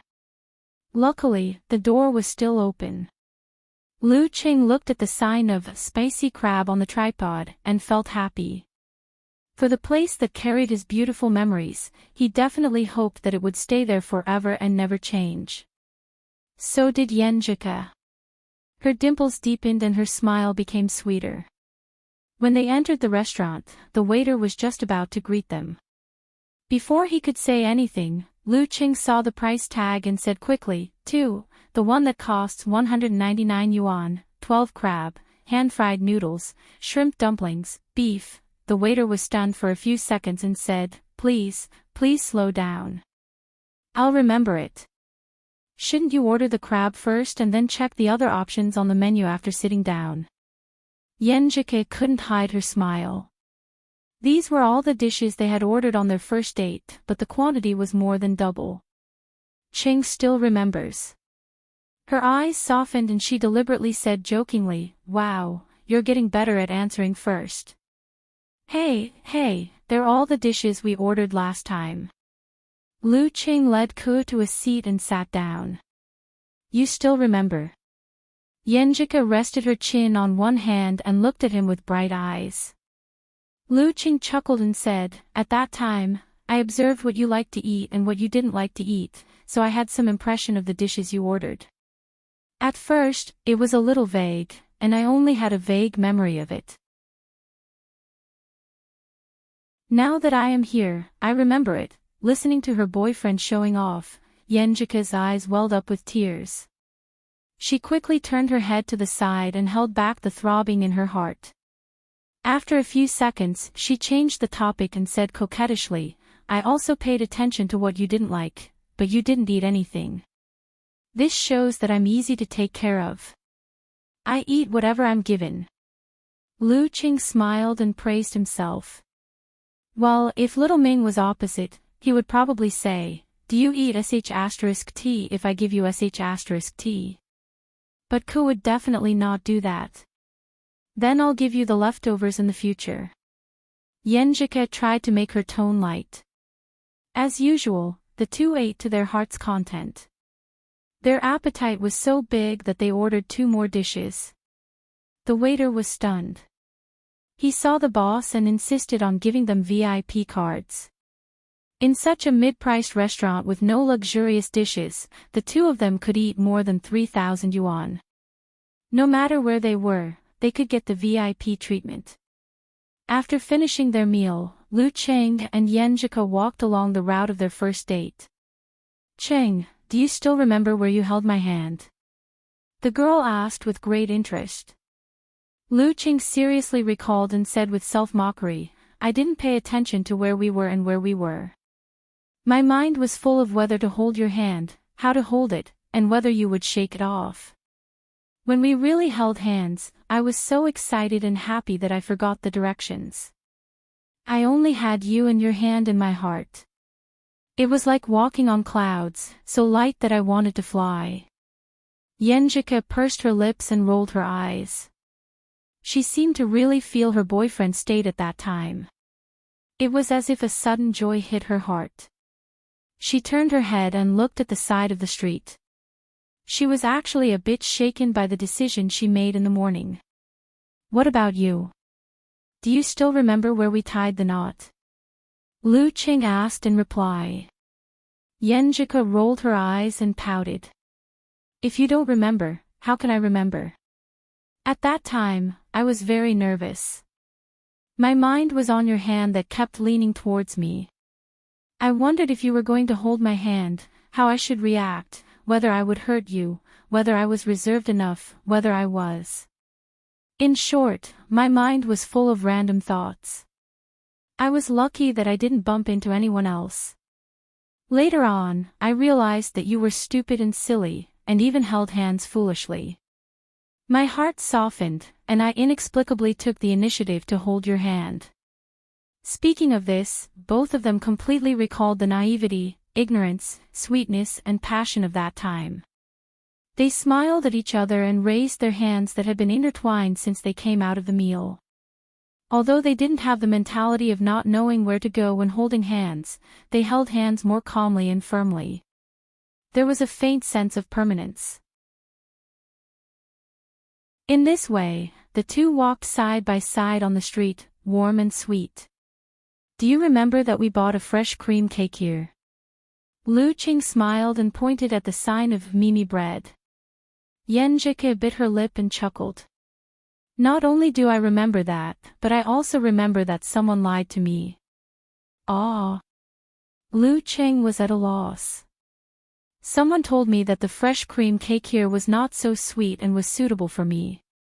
He said he found it on the internet. Yenjika hummed.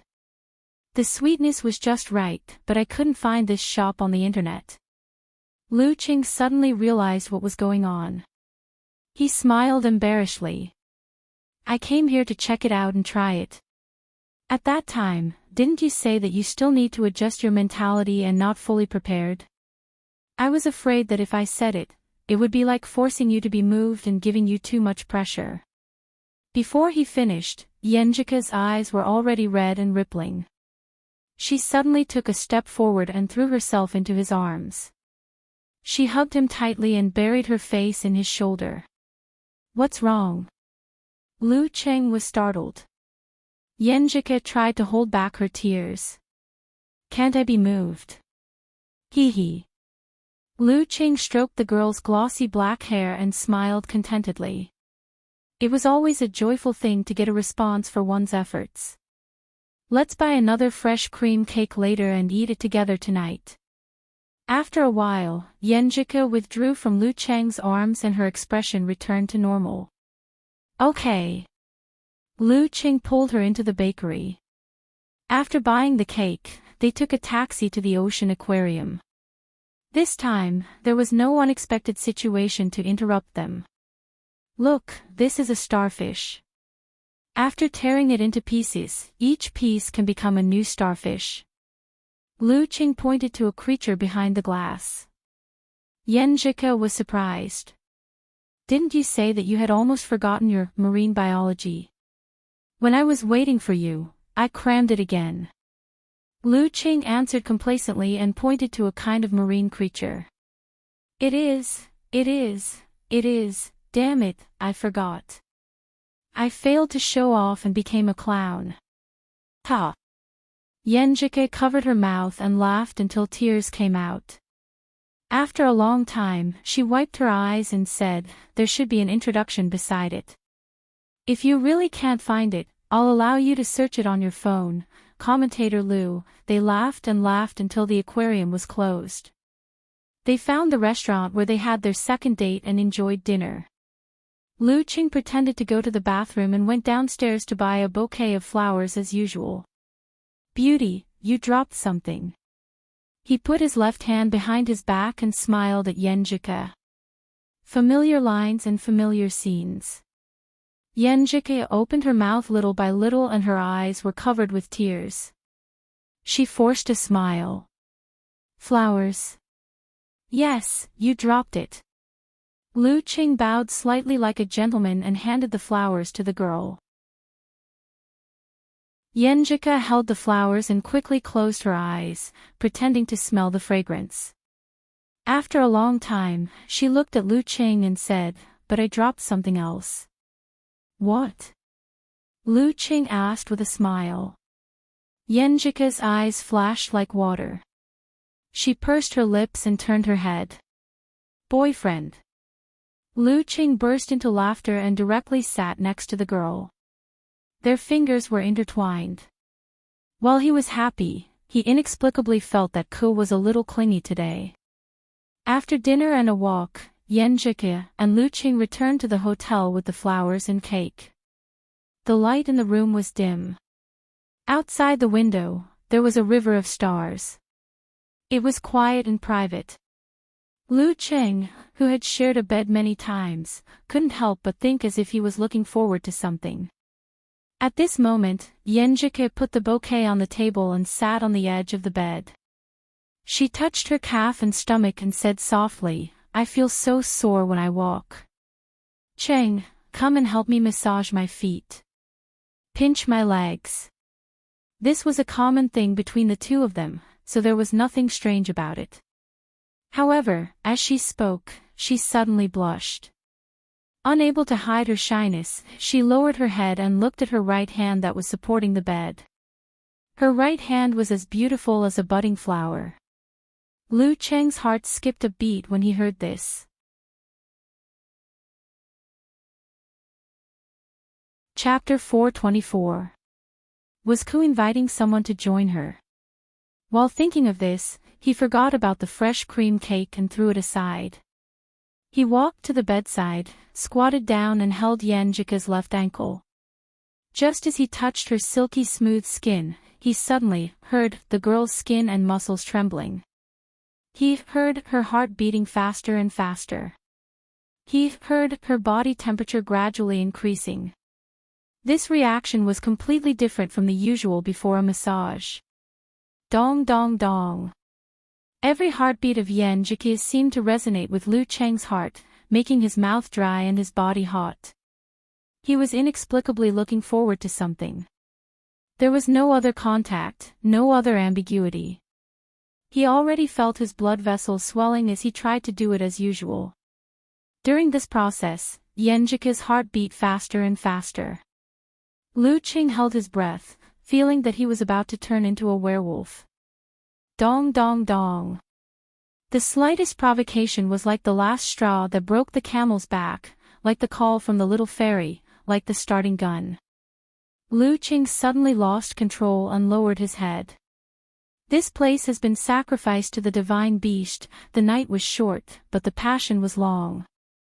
After a series of ups and downs, Lu Cheng woke up under the urging of his biological clock. His nose was filled with a faint fragrance, and his body was warm and soft. Everything was like a beautiful dream.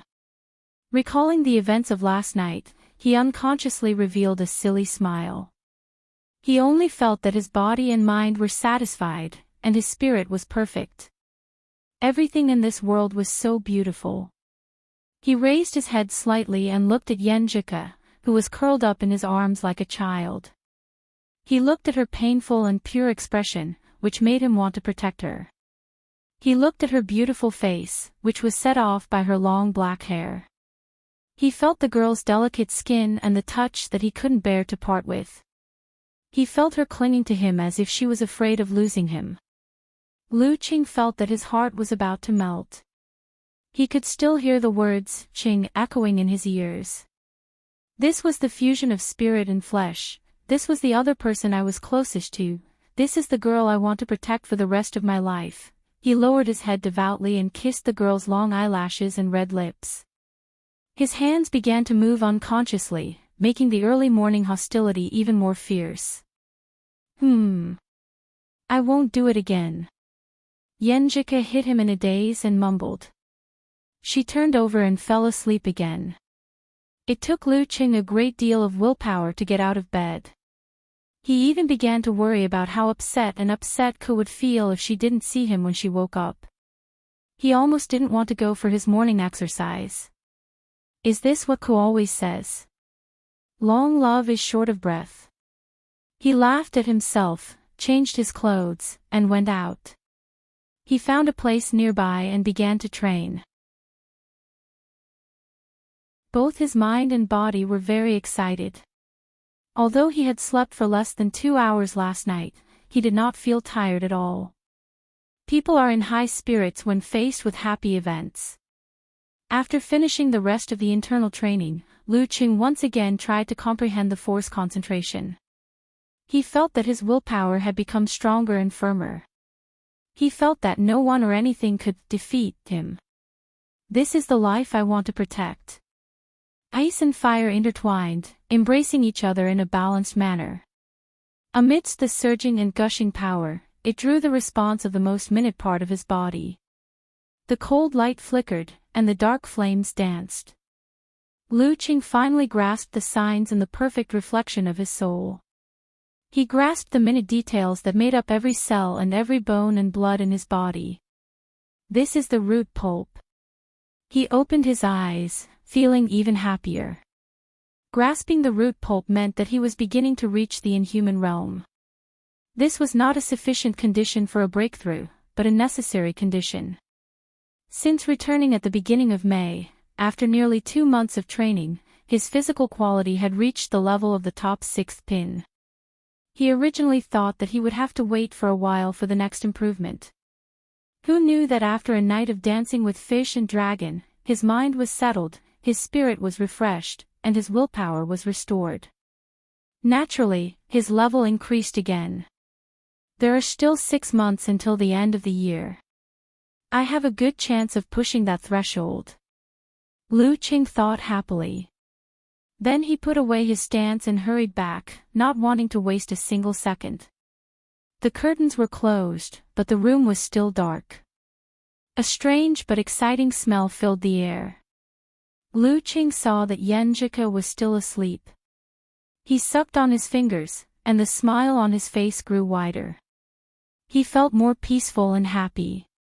He quickly took off his clothes, took a quick shower, and got into bed. He hugged his soft and fragrant fairy and slept with her until noon. When he woke up, Yanjika's eyelashes fluttered, and she slowly opened her eyes. Then she enjoyed a warm wake-up kiss. Morning, no, good afternoon.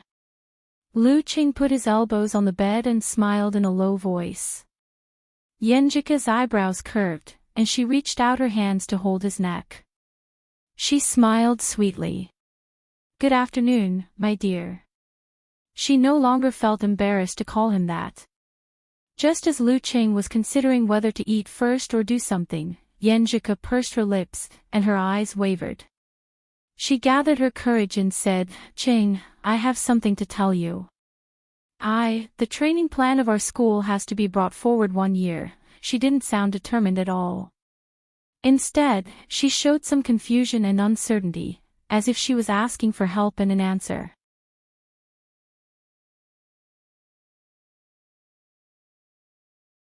Chapter 425.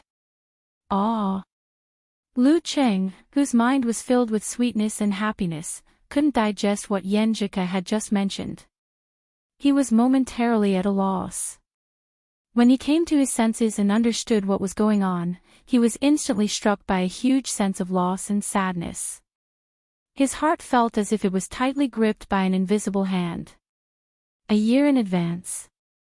That is to say, in 2 months at most, or at least 1 month, Ko will go to a foreign country. The two of them had just joined spiritually and were glued to each other like glue. Right now, Lu Qing only wished that he could be with his little fairy every minute and every second of every day. Just the thought of her going to stay at her grandfather's house for a few days during the summer and being separated from him made him feel lost. Every day felt like a year, not to mention that they would suddenly be separated from each other for a few years. At this moment, Lu Cheng's emotions were surging and boiling. He almost blurted out that he should let Ke give up the opportunity and choose to stay so that she wouldn't die. But when he saw the confused and struggling look in her eyes, he suddenly restrained himself and thought of more. This wasn't something he didn't expect at all. He was even mentally prepared for it. It was just that it was suddenly brought forward by a year. This wasn't a reluctant attempt by Ke after they started dating. It was a dream and a plan that had been made long before they met. In March of last year, she had already discussed this matter with him and obtained his consent. She was born with a deficiency. No matter how hard she tried, she couldn't enter the dance stage. Her life's dream had slowly shifted to this matter in the past 5 or 6 years. She came from a well-off family. Even if she didn't do anything in the future, she wouldn't have to worry about her quality of life. The reason why she wanted to study abroad wasn't because she wanted to get a diploma, but because she had such an opportunity. An opportunity to follow the world's top scholars, an opportunity to roam the ocean. The Ji family was very influential in China, but in another big country, their reputation wasn't so good. Once this opportunity was missed, there might not be another one. When they first started dating, didn't Empress Dowager also make a request? 2 people need to sacrifice a certain amount to break in, but she didn't want to see Ke sacrifice her dream for me. Yanjika opened her clear eyes and looked at Lu Qing with inexplicable anxiety. She was swayed, distressed, and struggling because of his silence. If Qing wants me to stay, what should I say? I will. After the crazy idea she had last night, she decided to try the illusory probability and leave everything to God. The girl felt that she had once again lowered her bottom line. Her heart was filled with sweetness and bitterness. Since ancient times, love was the most torturous. At this moment, Lu Qing squeezed out a smile and tried to speak in a casual tone. A year earlier. That's pretty good. Doesn't that mean we can come back a year earlier? Previously, I was worried that I would only be able to fly over and spend a few days with you after you left in your 4th year. Now, it's just right. My 3rd year is mainly to guide them and do my own preparation. There are very few competitions that I need to participate in. As for my studies, the dean has already told me that he will work hard to ensure that I graduate and successfully obtain a certificate. I will become the school's golden signboard. It doesn't matter how much I skip classes and take exams. Isn't it just a matter of getting a visa and traveling for more than 10 hours? Isn't it simple? Empress Dowager will probably stay with you for a while at first. After that, you can leave it to me. I will fly over once a month and stay for a week or 2. When you are on vacation, we can still go to the northern land to see the aurora. It's even more convenient. We can still travel to those special places. Yenjika stood there in a daze as she listened to his slightly long-winded and confused nagging. Her clear and beautiful eyes were gradually covered with tears. Also, my master has said that one needs to accumulate more knowledge and experience before reaching the physical invulnerability stage. Only then can one have a chance to leap over the dragon gate and soar into the sky. When I go over to accompany you, I can also experience the American martial arts. They are the center of the Western world and have different characteristics from our martial arts. They definitely have stronger aspects than us. Before Lu Qing could finish his words, Yenjika suddenly propped herself up and hugged him tightly. She buried her face in his well-defined chest and said in a choked voice, "Qing, I don't want to go. I don't want to leave you. Qing." Qing, her voice was like a reenactment of their first meeting. Lu Qing's heart completely softened and almost melted. He took the opportunity to lie down and let the girl lie on his body. He reached out and stroked her hair that was slightly messy due to the sweat from last night.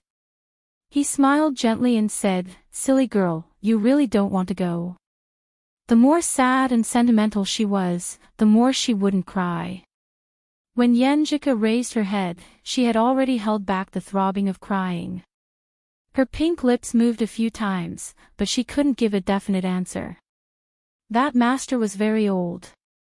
It was said that his health was getting worse year by year. If they missed this opportunity, not to mention whether he would still be alive, there would most likely be no more opportunities. Once such a situation occurred, the outstanding disciples he taught would definitely set up their own schools due to their differences in academic knowledge. There would no longer be such a holy land where so many top scholars gathered. Go. I hope you can become better and better with me, instead of sacrificing yourself. On the other hand, I also have to work hard to become a better version of myself. I can't be left behind by you. Lu Qing smiled softly while caressing her. But, you're giving up too much. Yenjika bit her lower lip with her white and neat teeth. Her voice was still lingering with hesitation. Why did the role change? Why am I persuading Ku to study abroad? Lu Qing smiled bitterly and answered seriously, 2 people are going to spend a lifetime together. How can we be entangled with who gives more and who gives less? Besides, you also have to give. Every time you have a holiday, you have to come back and accompany me. Every day, you have to insist on saying a few sweet words to me. When you encounter a problem or feel vulnerable, don't hide it from me. Tell me and I'll fly over immediately. After knowing that Yenjika was going to study abroad last year, he had been reading similar posts and summarizing other people's gains and losses. That was why he could say such words. Yes, yes. I promise, I swear. Yenjika breathed a sigh of relief as if she had finally found the answer. She stopped struggling and pursed her lips, nodded, and cutely raised 3 fingers. Lu Qing turned back and scratched her cute nose. He smiled slightly and said, "You see, I have the ability and free time to fly over to see you at any time. I can accompany you for a few days, or even a dozen days, or even every month. Hee, absence makes the heart grow fonder. If the security there is not too good, I can also spend a lot of money to hire female Dan stage seniors from Shushan Study or Ice God Sect to accompany you and protect you. And you can come back at least twice a year, or even more. In this way, the test of time and distance will be minimized. I read a book before. There's a very reasonable sentence in it. All the fear of a long-distance relationship is the hatred of one's own powerlessness." Speaking of this casually, he smiled and his eyes became firm. "Let me say something that may be a bit boastful. I've worked hard to improve my martial arts to reach my current level. Apart from my love for martial arts and my desire to compete with my idol, isn't the more important reason why I want to make the difficulties between us no longer be difficulties one day? Isn't it so that I can reduce the influence of various methods in the face of challenges and not be powerless? This is the true meaning of protection. If your girlfriend is abroad and you have money and time, but you are not willing to spend time to visit and maintain your relationship, no matter how well you say it, it's just to move yourself. That's all." Yenjika listened with drunken eyes. As soon as Lu Qing finished speaking, she crawled up, lowered her head, and pressed her moist lips on Lu Chang's. Sticking out her tongue, they tangled intensely. Because she was not wearing underwear, her body was exposed when she moved. Lu Qing caught a glimpse of her from the corner of his eye. The beautiful scene of red and white was reflected in his mind and ignited his blood. As they kissed, Yenjika suddenly paused and hit Lu Qing shyly. "You pervert, when I'm so moved, you can. She was too embarrassed to finish her sentence. Lu Qing could only laugh dryly and say, "I can't help it, pft." Yenjika burst into laughter. Her previous haze was gone. She propped herself up slightly and looked at Lu Qing with her charming eyes. She suggested softly as if she had made up her mind. "Qing, let's get married, aw." Lu Qing was dumbfounded and confused. He asked back, "Are you proposing to me?" "Yes." Yenjika nodded like a chicken pecking rice. Lu Qing came to his senses and looked at Yenjika, who was serious. He asked again, "Really? This is not a joke. This is not a drill." "Yes." Yenjika's eyes were gentle and her smile contained both determination and impulse. She counted with her fingers and said, "First, we are both 18 years old. We are adults and can get married. There is no such thing as late marriage and late childbirth in China. Second, our household registers are in school. Before the holidays, we can borrow them." Yenjika said tirelessly. Her dimples deepened as if she was brewing a jar of wine. Lu Qing was drunk even before he drank. The girl took a breath and blushed. She looked at Lu Qing shyly but firmly. "Third, I'm not forcing you to do anything or wait for me. I'm just making a promise. I can protect myself until the end. I want to tell you that I've made up my mind. I'm willing. You're the only other half in my mind. I'm willing to marry you. I want to be your husband and wife. I'm willing to." Before Yenjika asked, the emotional Lu Qing said, "Then let's go back to school now and find an excuse to borrow our household register. Then go buy a ring. How can we not have a ring when we get married, yes?" Yenjika's eyes were covered with mist. She nodded briskly. "This has nothing to do with other things. It belongs to the two of us, Qing and Ke's wedding. How can one not be impulsive and crazy in their youth?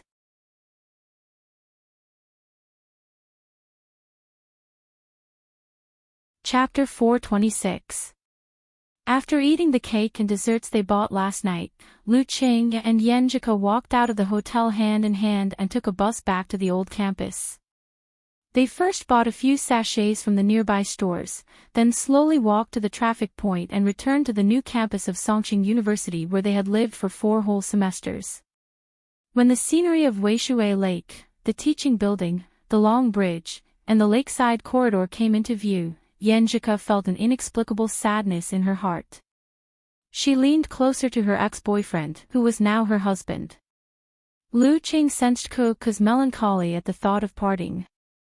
He wrapped his right arm around her shoulders and pulled her into his embrace.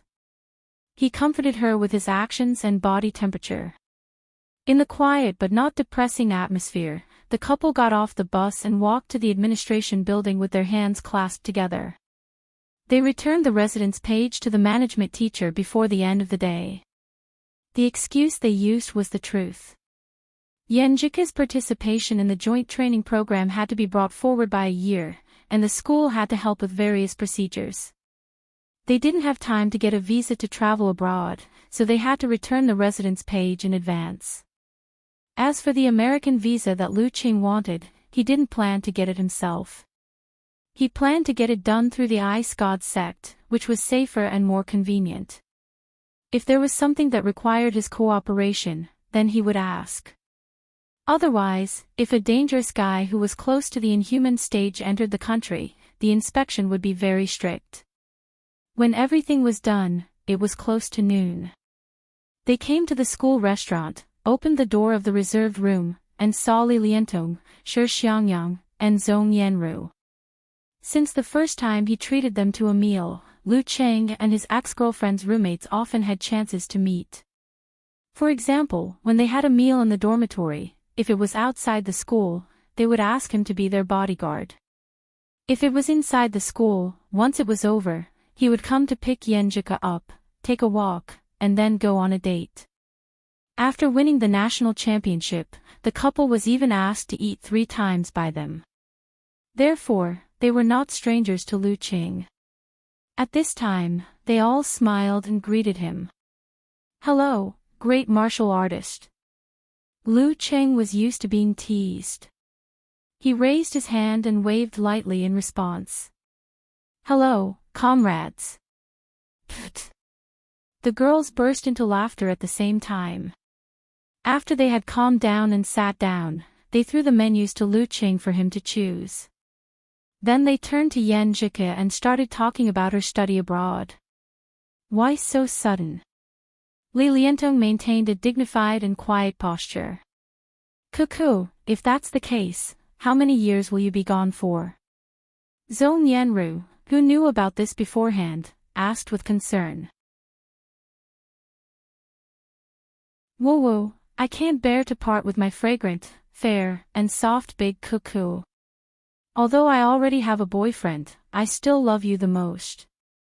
The tall and slender Shi Xiangyang, whose eyes were slightly out of focus, said half jokingly and half sadly. She was the second one in Yenjika's dormitory to be single. She claimed that she couldn't take it anymore after being fed dog food for 2 semesters. Following Shi Xiangyang's words, the atmosphere suddenly became gloomy.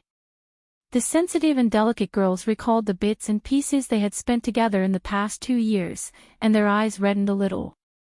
Yenjika forced a smile and said, "A year early is good. This means that I can come back a year early." At that time, Dirty Tong and Cabbage might still be studying and haven't graduated. Li Liantong and Shi Xiangyang had 7 years of clinical experience. They still had a long way to go. "Maybe you already have a child, and we haven't graduated yet." Ever since she became familiar with Lu Qing, Li Liantong's pretense had decreased, and she could say such shocking words from time to time. After joking for a while, she suddenly sighed and said, "What should I do? I feel like I've fallen out of love. I can't see Cuckoo who always blushes because of my teasing. I can't observe how you fall in love to gain experience. I can't. As she spoke, her voice gradually became softer, and she actually choked with sobs. This immediately made Zhong Yanru and Shi Xiangyang's eyes moisten, and they said similar words. The atmosphere became more and more sad, and Lu Qing also felt a little uncomfortable. No matter how good and confident he had said before, he panicked when he was concerned. How could he not have some feelings for the departure that was coming in a month's time?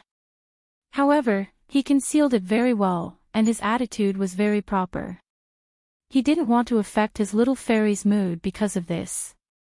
He exhaled, stood up and said, "I'll go out and order, and also use the washroom." This kind of scene was really not suitable for the waiter to come in and order. Okay. Yenjika held back her emotions and nodded. After Lu Qing went out, Li Liantong picked up a tissue and wiped the corners of her eyes. She decided to change the topic and liven up the atmosphere. She curled her lips, looked at Yenjika, and squeezed out her signature smile. "Cuckoo, I remember you packed up and left 2 days ago. Ruru also said that I should have informed you on the day the exam ended." "So?" Zhong Yanru asked blankly. Without waiting for Yenjika to speak, Li Liantong chuckled and said, "You left 2 days ago. Why did you suddenly come back to the school to treat us to a meal? You were nearby these 2 days, right? What did you do?" When a couple is about to separate, they can't help but break through their previous boundaries. Why are your thoughts so dirty? Yenjika's sadness dissipated, and shyness welled up. She habitually interrupted Li Liantong, wanting to change the topic. "Don't explain. Any explanation is a cover-up. If you don't believe me, you can ask Cabbage and Ruru.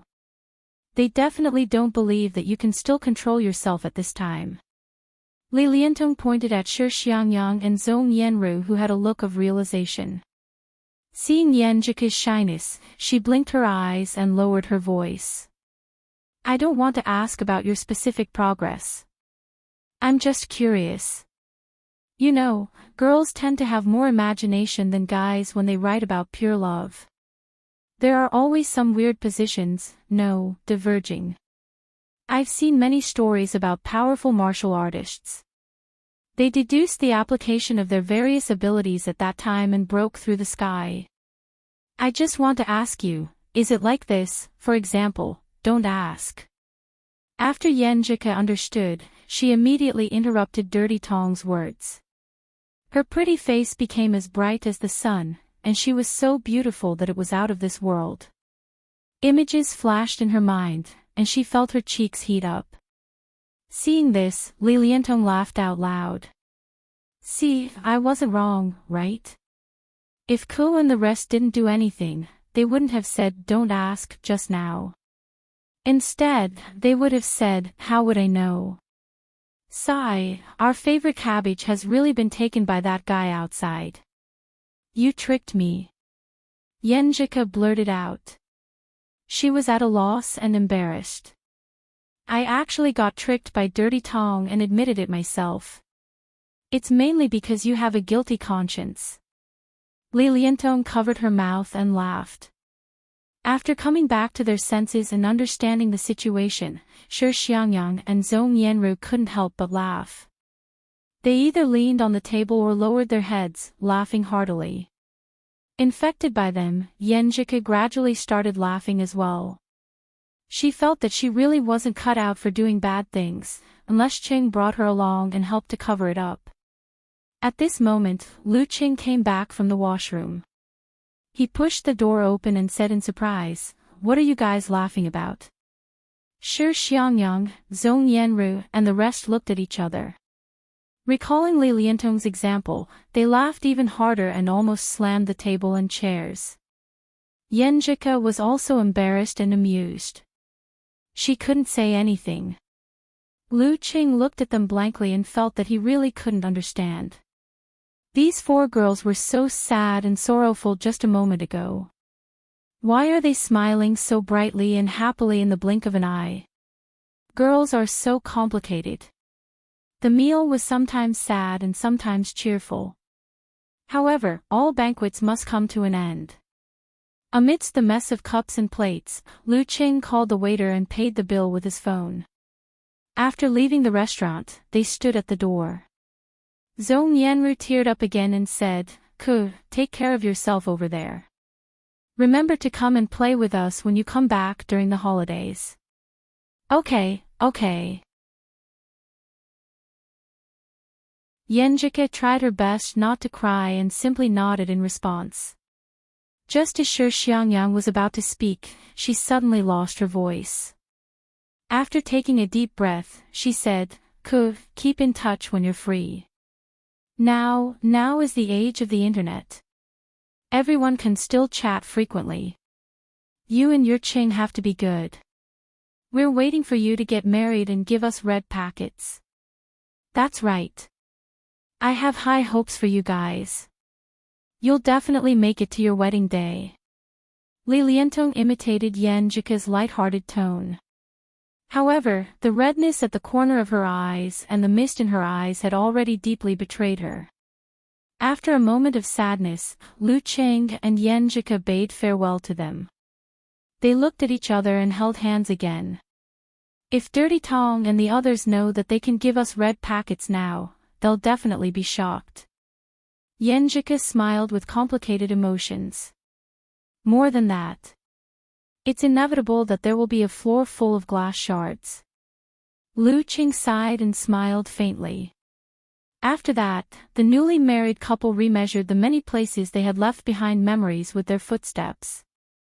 From the lakeside where the grass was long and the birds were flying, to the desolate and vast western district, from the long bridge where they often met to the teaching building where they had lessons every day, in the next 2.5 days, they rarely went out. Other than eating and practicing martial arts, they stayed in the hotel room. There were even 2 times when they directly ordered takeout. One of them had abnormal physical strength and was full of vigor, while the other was bursting with emotions and was indulging in youthfulness and passion to their heart's content. They couldn't wait to become conjoined twins. On Monday, June 30th, Yenjika received the material sent by Yen Kai and Ji Mingyu. She handed them over to the school office and embarked on the journey back to Shushan with Lu Qing. When there was a need here, she would come back to cooperate.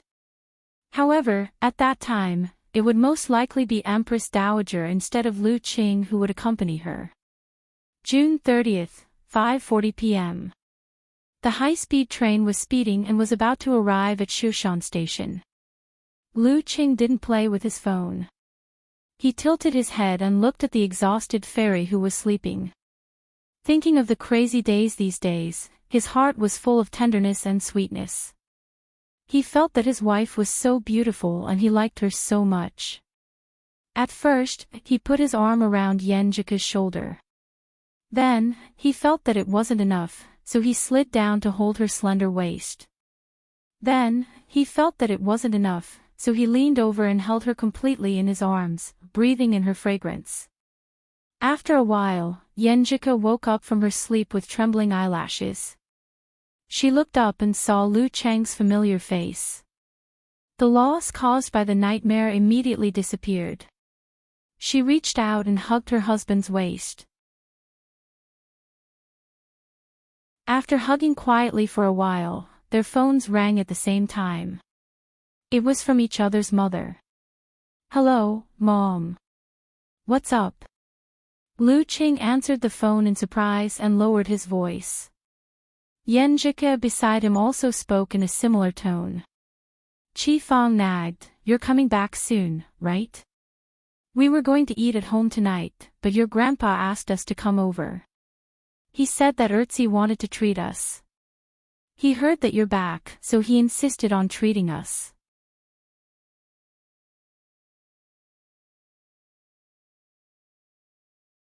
Chapter 427.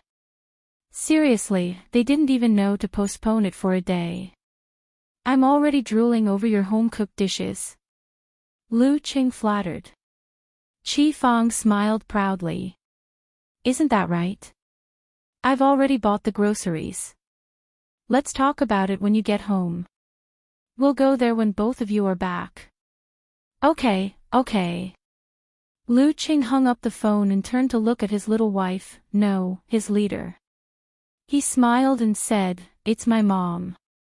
What a coincidence. Me too. Yenjika smiled and shook the phone.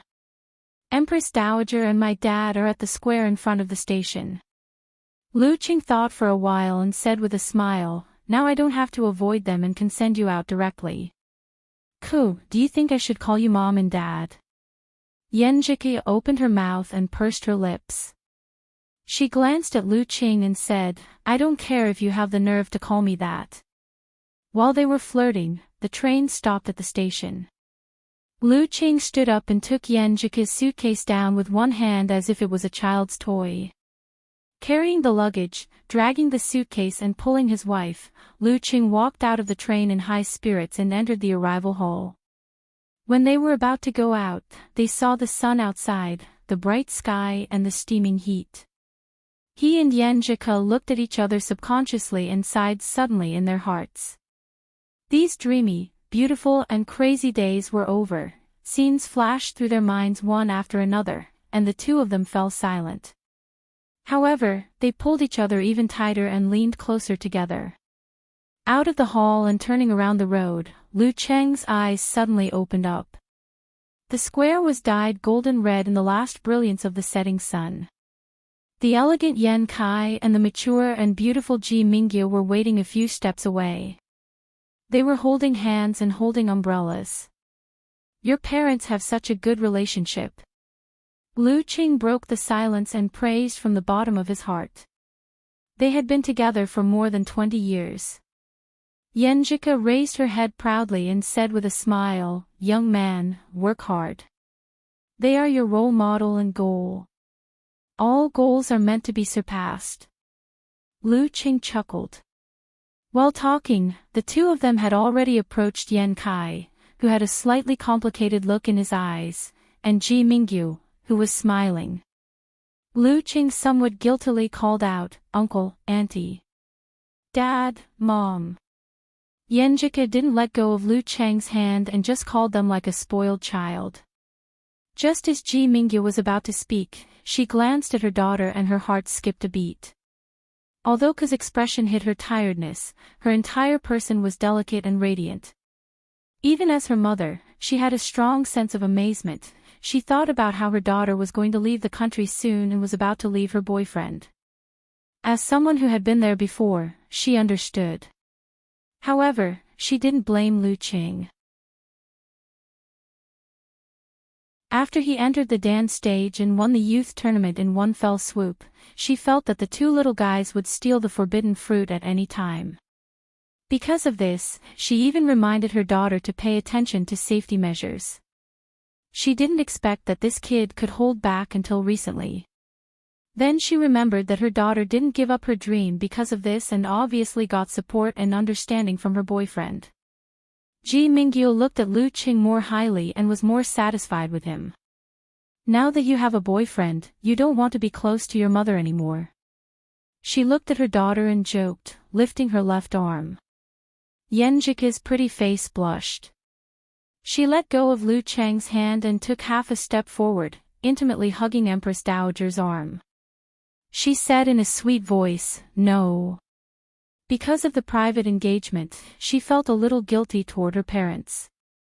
Ji Mingyu turned to Lu Qing and said with a warm smile, "Little Lu, where is your house? Let's go together.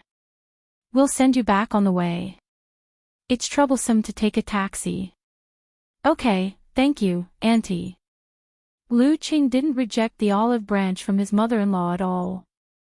After saying that, he quietly mouthed to Yenjika, indicating that what he wanted to say was actually, "Thank you, Mom."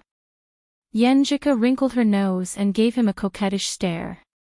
The Yen family's car was parked outside the square in front of the station. Along the way, Ji Mingyu and Yenjika walked in the center with umbrellas. Yan Kai and Lu Qing accompanied them, listening to the mother and daughter chat and occasionally adding a few words. After putting down their luggage and getting on the SUV, Lu Qing and Yan Zhike sat in the back and clasped their hands together again. After the car started, Yan Kai looked back at his daughter and said with a smile, "Your grandparents want you to live in Jinkei County for a while to accompany them. They're afraid that after you go abroad, they won't be able to see you again." "How can that be? I always come back during the long holidays. It's almost the same as now." Yan Zhike subconsciously defended herself. "Your grandparents mean that it's not convenient for them to make phone calls." Yan Kai smiled gently. Yan Zhike looked up and said, "Then they can video chat online. They can see me directly. Well, this time I have to teach them how to do it." Listening to their conversation, Lu Qing was a little disappointed. Ko was going to stay at her grandparents' house for a few days. Didn't that mean that he would be separated from her for a while? Their time together before going abroad would be reduced a lot. At this time, Yan Zhike turned to look at him. Her face was flushed, but she said firmly, "Dad, didn't my grandparents say that they want to see Qing? I'll go with him then." Pfft. Ji Mingyu, who was driving, couldn't help but laugh. She was both disdainful and proud. She didn't know whether it was a good thing or a bad thing to have a daughter who looked like her. Yan Kai was silent for a while and then said with a complicated smile, "Okay." Lu Qing was pleasantly surprised and his disappointment disappeared. He couldn't help but pull his little fairy's hand towards him. They looked at each other and smiled. Yan Kai asked, "When are you going?" "A few more days. I have to go to Cheng's house." Yan Zhike's eyes were dizzy, and her voice was getting lower and lower. An ugly daughter-in-law has to meet her parents-in-law, and she's already a legal daughter-in-law. Although Yan Kai was mentally prepared, he still felt inexplicably melancholy. He always felt that his daughter was not grown up yet. How could she be abducted? How could she be at the stage of meeting her parents-in-law? Then you have to prepare well. I didn't know these things back then, and no one taught me. I almost made a fool of myself the first time I came here. Ji Mingyu recalled and said, angrily. Yan Kai thought for a while and said, "Say hello to Lu's parents for me." In Shushan, unless it was a blind date, in-laws were not allowed to meet when the younger generation was meeting their parents. Only when the young couple had a stable relationship and were ready to talk about marriage would they have a few special gatherings to finalize details such as the date. "Thank you, Uncle Yan." Lu Qing hurriedly returned the greeting on behalf of his parents. Not long after, Ji Mingyu parked the car across the road according to his instructions. Waving goodbye to his real wife, mother-in-law, and father-in-law, Lu Qing stepped into the familiar yet strange neighborhood. The general environment and layout of the buildings here had not changed. More than 10 years felt like a day, as if it had been sealed in time. Most of the pedestrians were the same, but there were more modeled faces, more white hair, and more recently born faces. The renovation of the new house had been completed at the end of April, but it would be open for a while. According to Qi Fang, they would choose a date to move in October. Along the way, Lu Qing was greeted by people. Some people treated him as someone else's child and scolded the teenager beside them, which made him laugh secretly. He walked briskly up the stairs, took out the key and opened the door. Before he entered, he saw his mother coming over with a smile. "You're fast. Uncle Yan sent me back." Lu Qing answered frankly. He glanced at the living room and asked, "Where's Dad?" "Him." Qi Fang replied unhappily. Since he became the factory director, he has been busier than before. He said that he has to live up to the trust of others. He's not home until 6:30 every day. "Don't mention your dad." Then she smiled and said, "When is Shika coming?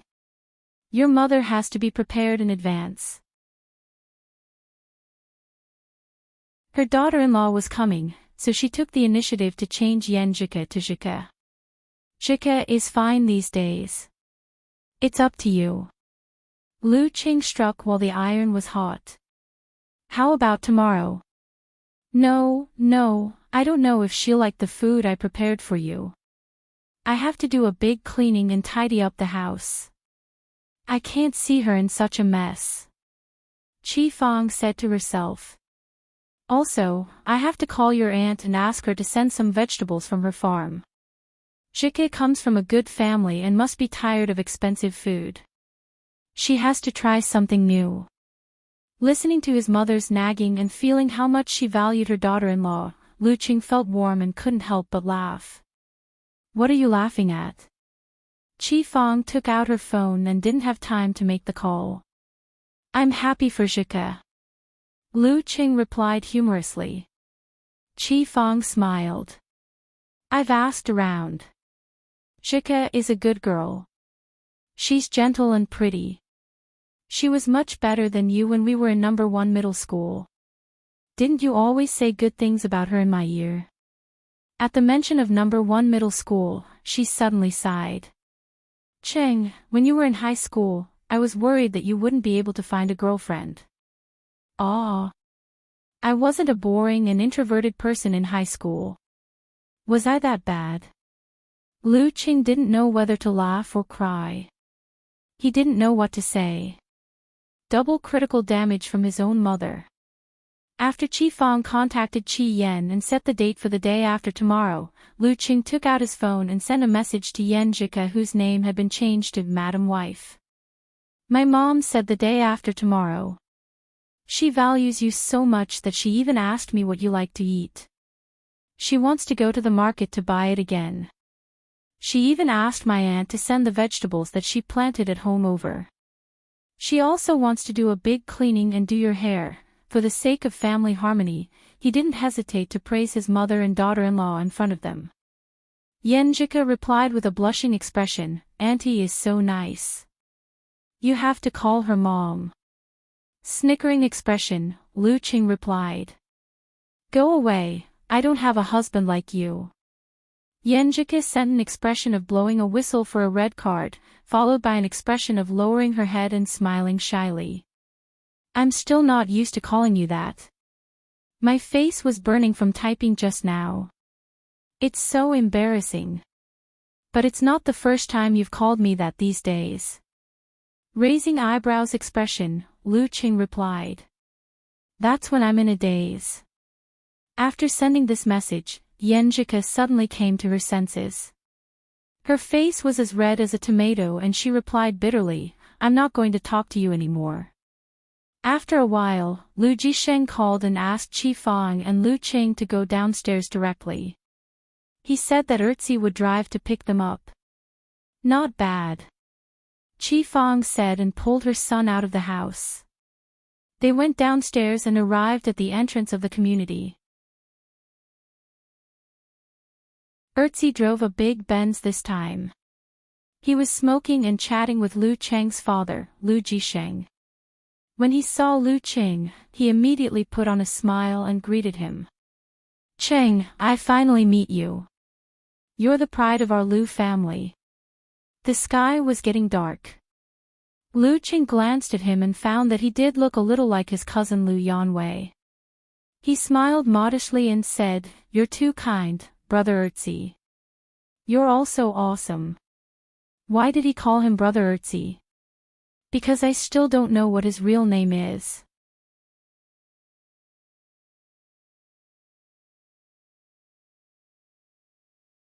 Chapter 428. I'm just earning hard money. Well, let's get in the car. Mr. and Mrs. C are almost done. We can't keep them waiting for too long. Seeing Lu Qing, Erzi put out the remaining half of the cigarette in his hand without hesitation, which made Lu Jisheng, who was smoking, stunned for a dozen seconds. Lu Qing smiled and shook his head. If you're earning hard money, then I'm earning hard money too. Money that could be earned through sweat and blood. Lu Jisheng also put out the cigarette in his hand and threw it in the trash can. He and Qi Fang sat in the back of the Benz. After Lu Qing fastened his seatbelt, Ertzi started the car and drove to Lu Debang's house. He said with a smile, "I watched your national competition from the beginning to the end. You're awesome. Every man dreams of becoming a master, and you're already a master." On the way, he didn't talk about anything else but martial arts. Occasionally, he would praise Lu Qing in front of Lu Cheng's parents, making the atmosphere relaxed and harmonious. He must have been in the business for many years. Lu Qing commented in his mind, but he pretended to be polite. Arriving at his grandfather's house, Lu Qing had just finished greeting everyone when his cousin, Ma Shi, dragged him into the room. Her eyes sparkled as she pointed at a pile of posters and notebooks. "Brother, you promised me that you would sign for my classmates," she said with pride and admiration. "At least half of our classmates idolize you. Since I said I'm your idol, I'll sign them even if I have to kneel down." Lu Qing laughed self-deprecatingly. He took a photo of the pile of posters and notebooks and sent it to his wife. He used an emoji with his head hanging from a beam to express his woes. "The troubles of becoming famous. Look at your calligraphy." Yenjike put her hands on her hips and looked at the sky proudly. Seeing her cousin's smiling expression, Mushi asked curiously, "Sister-in-law?" Everyone who watched the final competition was impressed by the hug between Lu Qing and Yenjike. "Yeah, it's a blow to me." Lu Qing shook his head with a smile. He took the pen and began to write his name. His wrist was steady and his strength was moderate. The more he wrote, the worse it got. "All right." Finally, he exhaled and ended the activity that destroyed his confidence in calligraphy. Of course, if he wrote the words Qian or Xing, he would still be able to meet people with the help of visualization. "Thank you, second brother. You're so nice." Ma Shi happily organized the posters and notebooks. By the time the brother and sister left the room, the two tables had been put together. Plates and basins of cooked dishes were brought out one by one. The aroma of the dishes lingered in the air. It was different from before. "This is the game I got from Uncle Yu in the village. Try it, it's really good." Ertzi introduced them to Lu Qing with a smile and praised Lu Jiqiang. "It's all thanks to second uncle's excellent craftsmanship. Most people wouldn't be able to handle these." Lu Jiqiang smiled smugly and said, "These wild animals are just like that." Back when I was a cook in the army, he kept bragging about the past, completely not noticing that Ertzi's face had darkened a bit. These wild animals were just as so. Lu Qing wanted to laugh when he heard their conversation. He secretly sighed that his second father was indeed a man who offended others the moment he opened his mouth. When he sat down and tasted a few pieces of different game, his mind suddenly became active. "It's really good. I should let Ku try it too." "Well, I was worried about what to bring to Ku's grandfather's house. Uncle Yu in the village should be the uncle who told me to go to him if I want to eat wild animals. I'm his son's savior." While thinking, he didn't feel ashamed to ask about the dishes he thought were good, and he firmly remembered Ertzi's answer. This meal made Lu Debang very happy. He made an exception and drank more than usual. After praising Lu Qing, he reminded Lu Yanwei to work hard under Ertzi and live up to the expectations of his relatives. At this time, Lu Qing noticed that his cousin Lu Yanwei was dressed like a dog, so he asked with concern, "Brother, what are you doing with brother Ertzi now?" The day Qi Fang mentioned this, he wanted to ask his cousin, but he didn't expect that Yan Jika would go abroad a year early. He didn't have time to care about it. Before Lu Yanwei had time to answer, Ertzi said with a smile, "You've won the nationals and become the heavenly son of the era. The entire Shushan city is proud of you, and the martial arts atmosphere is flourishing. In addition, the team formed by your city performed well this time and almost made it to the second stage. You already have a lot of supporters. Therefore, your city plans to build a new martial arts arena and form a comprehensive business district that integrates health, fitness, leisure, and entertainment. I'm new here, so I don't have a big appetite. I only want to eat one piece, but I'm not familiar with this place, so I asked Yanwei to help me. Then he looked at Lu Debong and said, "Fourth grandpa, don't worry. Yanwei has done a good job these days." Lu Qing listened to them thoughtfully and didn't express any opinion. Instead, the elders all exclaimed that he had become a household name in Shushan and directly led a trend that changed the city's planning. Star. Erzi laughed secretly and shook his head slightly.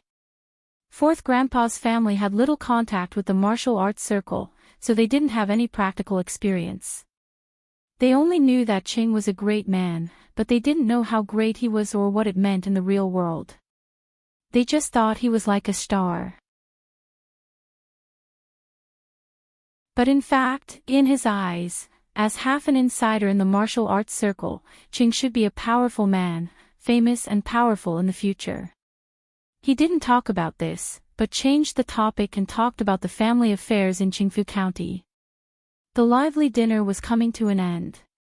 At this time, Lu Yanwei, whose face was getting rounder, winked at Lu Qing, indicating that he had something to say to him. "I'll take the fruit out of the fridge." Lu Yanwei stood up and walked to the kitchen, which made his mother, Wang Lily, want to wipe her tears.